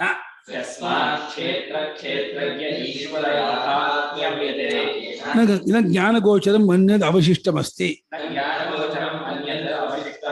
ತಸ್ಮಾತ್ ಕ್ಷೇತ್ರ ಕ್ಷೇತ್ರಜ್ಞಯೋಃ ಜ್ಞೇಯಭೂತಯೋಃ ಯಜ್ಞಾನಂ ಕ್ಷೇತ್ರ ಕ್ಷೇತ್ರಜ್ಞೌ ಯೇನ ಜ್ಞಾನೇನ ವಿಷಯೀಕ್ರಿಯೇತೆ ತಜ್ಞಾನಂ ಸಮ್ಯಕ್ ಜ್ಞಾನಮಿತಿ ಮತಂ ಅಭಿಪ್ರಾಯಃ ಮತಂ ಅಭಿಪ್ರಾಯಃ ಮಮ ಈಶ್ವರಸ್ಯ ವಿಷ್ಣು. ಮಮ ಈಶ್ವರಸ್ಯ ವಿಷ್ಣೋಃ. ಈ ವಾಕ್ಯದಲ್ಲಿ ಎಷ್ಟು ಸಮಸ್ಯೆ ಬರೋದು ಗೊತ್ತಾ?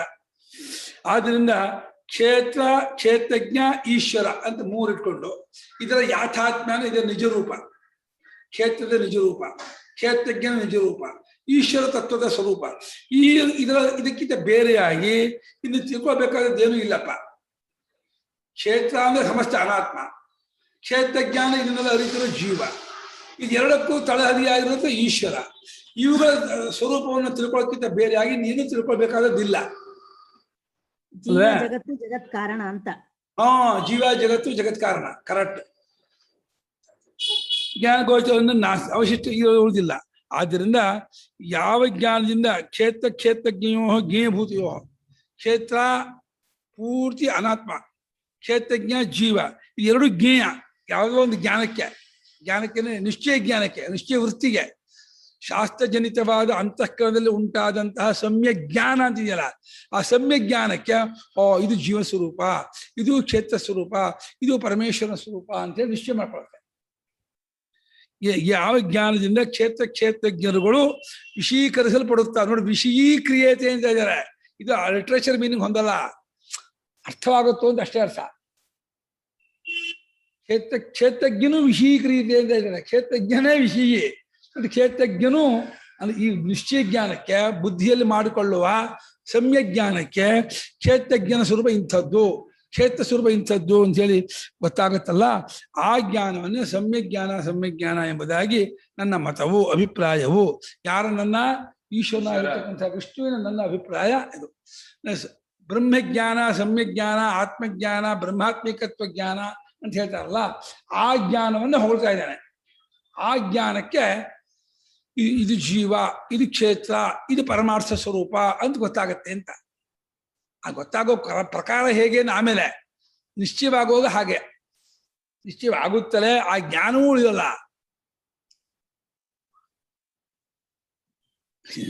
ಲಿಟ್ರೇಚರ್ ಮೀನ್ ಹಿಡ್ಕೊಂಡ್ರೆ ಮತ್ತೆ ರಗಳೆ ಆಗತ್ತೆ. ಈಶ್ವರನು ವಿಷಯೀಕ್ರಿಯತೆಯ, ಯಾವುದನ್ನು ಕ್ಷೇತ್ರಜ್ಞರು ಯಾವುದನ್ನು ವಿಷಯೀಕರಿಸಲ್ಪಡುತ್ತದೆಯೋ ಆ ಜ್ಞಾನವೂ ಸಮ್ಯಜ್ಞ ಸೇರಿಸಿಲ್ಲ. ಅಲ್ಲ, ಇಲ್ಲಿ ಏನ ಜ್ಞಾನ? ವೃತ್ತಿಜ್ಞಾನವೇ ಇದು.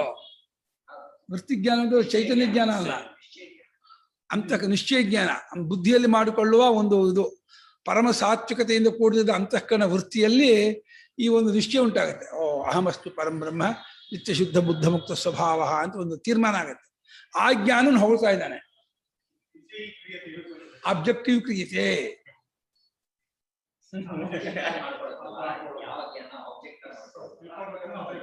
ಹೌದು.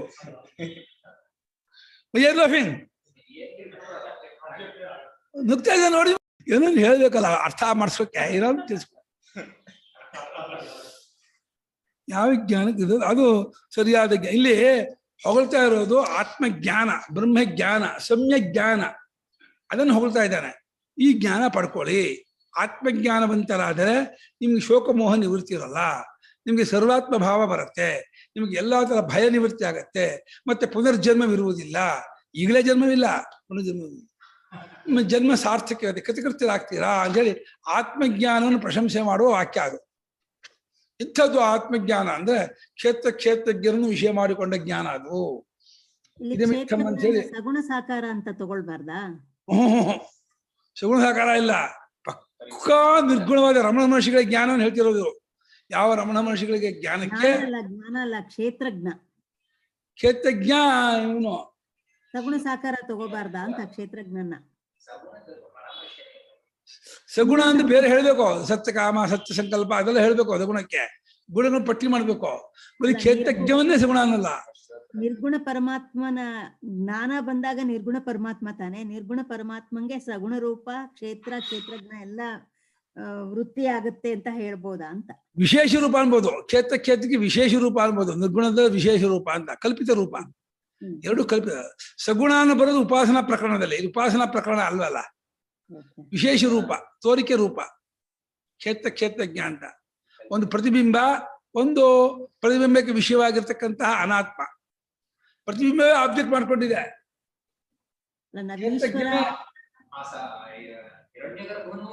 ಒಂದ್ ರೀತಿ ಇದೇನೆ. ಪ್ರತಿಬಿಂಬವೇ, ಕ್ಷೇತ್ರಜ್ಞನೇ ಅವನು. ಹಿರಣ್ಯಗರ್ಭನು ಕ್ಷೇತ್ರಜ್ಞನೇ. ಹಾ, ಅವನು ಕೂಡ ತಾ ಕ್ಷೇತ್ರಜ್ಞನ ಹಿರಣ್ಯಗರ್ಭನಂತ ಅಂದ್ಕೊಂಡಂತಹ ನಾನು ನನಗೆ ತೋರುವ ಜಗತ್ತು ಬುದ್ಧಿಪಾದಿ ಒಪ್ಕೊಳ್ಳಿಲ್ಲ. ಬುದ್ಧಿಪಾದಿಯು ಒಪ್ಕೊಳ್ಳಿಲ್ಲ. ಅಲ್ಲಿ ಏನ್ರಿ ಅದನ್ನ ನೋಡಿ, ಏನು ಬ್ರಹ್ಮದಲ್ಲಿ ಅವಿದ್ಯೆ ಹೆಂಗ್ ಬಂತು, ಬ್ರಹ್ಮದಲ್ಲಿ ಸಾಧಕತೆ ಕಲ್ಪನೆ ಹೆಂಗ್ ಮಾಡ್ತಾರೆ, ಏನು ಮಾಡಕ್ಕಾಗಲ್ಲ, ಬೇರೆ ಇಲ್ಲ ಬ್ರಹ್ಮಕ್ಕೆ ಬಿಟ್ಟು ಅದನ್ನ ಮಾಡಿದ್ವಿ ಅಂತಂದ್ರು. ತೀರಾ ಪೀಕು ಹೋಗ್ಬಿಟ್ಟಿದ್ದಾರೆ. ಅನೇಕ ಜನ್ಮಗಳಲ್ಲಿ ಮಾಡಿ ಜನ್ಮ ಪಡೆದಿರ್ತಾರೆ, ಸ್ಮೃತಿ ಆಗುತ್ತೆ. ಅದ್ ಬೇರೆ ಪ್ರಕರಣ, ಅದು ಮೊದಲನೇ ಇದೆ. ಸೋಬಿ ಬೇಕಿಸ್ಮಾದೇಕಾಗಿ ಅದ್ ಬೇರೆ. ಇದು ಮಾಡಿಲ್ಲ ಭಾಷೆಗಾರ ಮಾತ್ರ ಆಗ್ರಹಪೂರ್ವಕವಾಗಿ ಆ ಒಂದು ಉಪಾಧಿಯಿಂದ ಕೂಡಿದಂತಹ ಹಿರಣ್ಯಗರ್ಭನನ್ನೋ ಬ್ರಾಹ್ಮಣ ಜಾತಿಯನ್ನೋ ಇನ್ನೊಂದನ್ನು ಬ್ರಹ್ಮ ಅಂತ ಹೇಳ್ತಾ ಇದ್ದೀನಿ, ತಪ್ಪು. ನಿರ್ಗುಣ ಬ್ರಹ್ಮವನ್ನೇ ಬ್ರಹ್ಮವಾದ ಮಗ್ರಹ ಅಂತ ಹೇಳ್ತಾ ಇದೆ. ಅದು ತನ್ನಂತ ನಡ್ಕೊಳ್ಳೋದು. ಹೌದು, ಹೊಂದುತ್ತೆ, ಆಗುತ್ತೆ, ಹೊಂದಿಸ್ಬೋದು. ಇನ್ನು ಹೊಂದಿಸೋದಾದ್ರೆ ಇದಕ್ಕೆ ಹೊಂದೋಕ್ಕಾಗಲ್ಲ ಅಂತೀನಿ ನಾನು. ಹೊಂದಿಸೋದಾದ್ಮೇಲೆ ಹೊಂದಿಸೋದು ಅಜ್ಜಾರಪ ದೃಷ್ಟಿ ಇಟ್ಕೊಂಡ್ಮೇಲೆ ಇದಕ್ಕೂ ಅಜ್ಜಾರಪ ದೃಷ್ಟಿ ಇಟ್ಕೊಂಡು ಹೇಳ್ಕೊಳ್ಳೋದು. ನಚಿಕೇತ ಸಾಧಕ, ಭೃಗು ಸಾಧಕ, ಶ್ವೇತಕೇತು ಸಾಧಕ, ಅರ್ಜುನ ಸಾಧಕ, ಬ್ರಹ್ಮ ಬ್ರಾಹ್ಮಣ ಜಾತಿ ಸಾಧಕ ಆಗಲ್ವಾ? ಯಾಕಾಗಲ್ಲ? ನಾನು ಸರ್ವಕ್ಷೇತ್ರ ಶೋ ಆಯ್ತು, ಟೈಮ್ ಆಯ್ತು. ನಾಳೆ ಚರ್ಚೆ.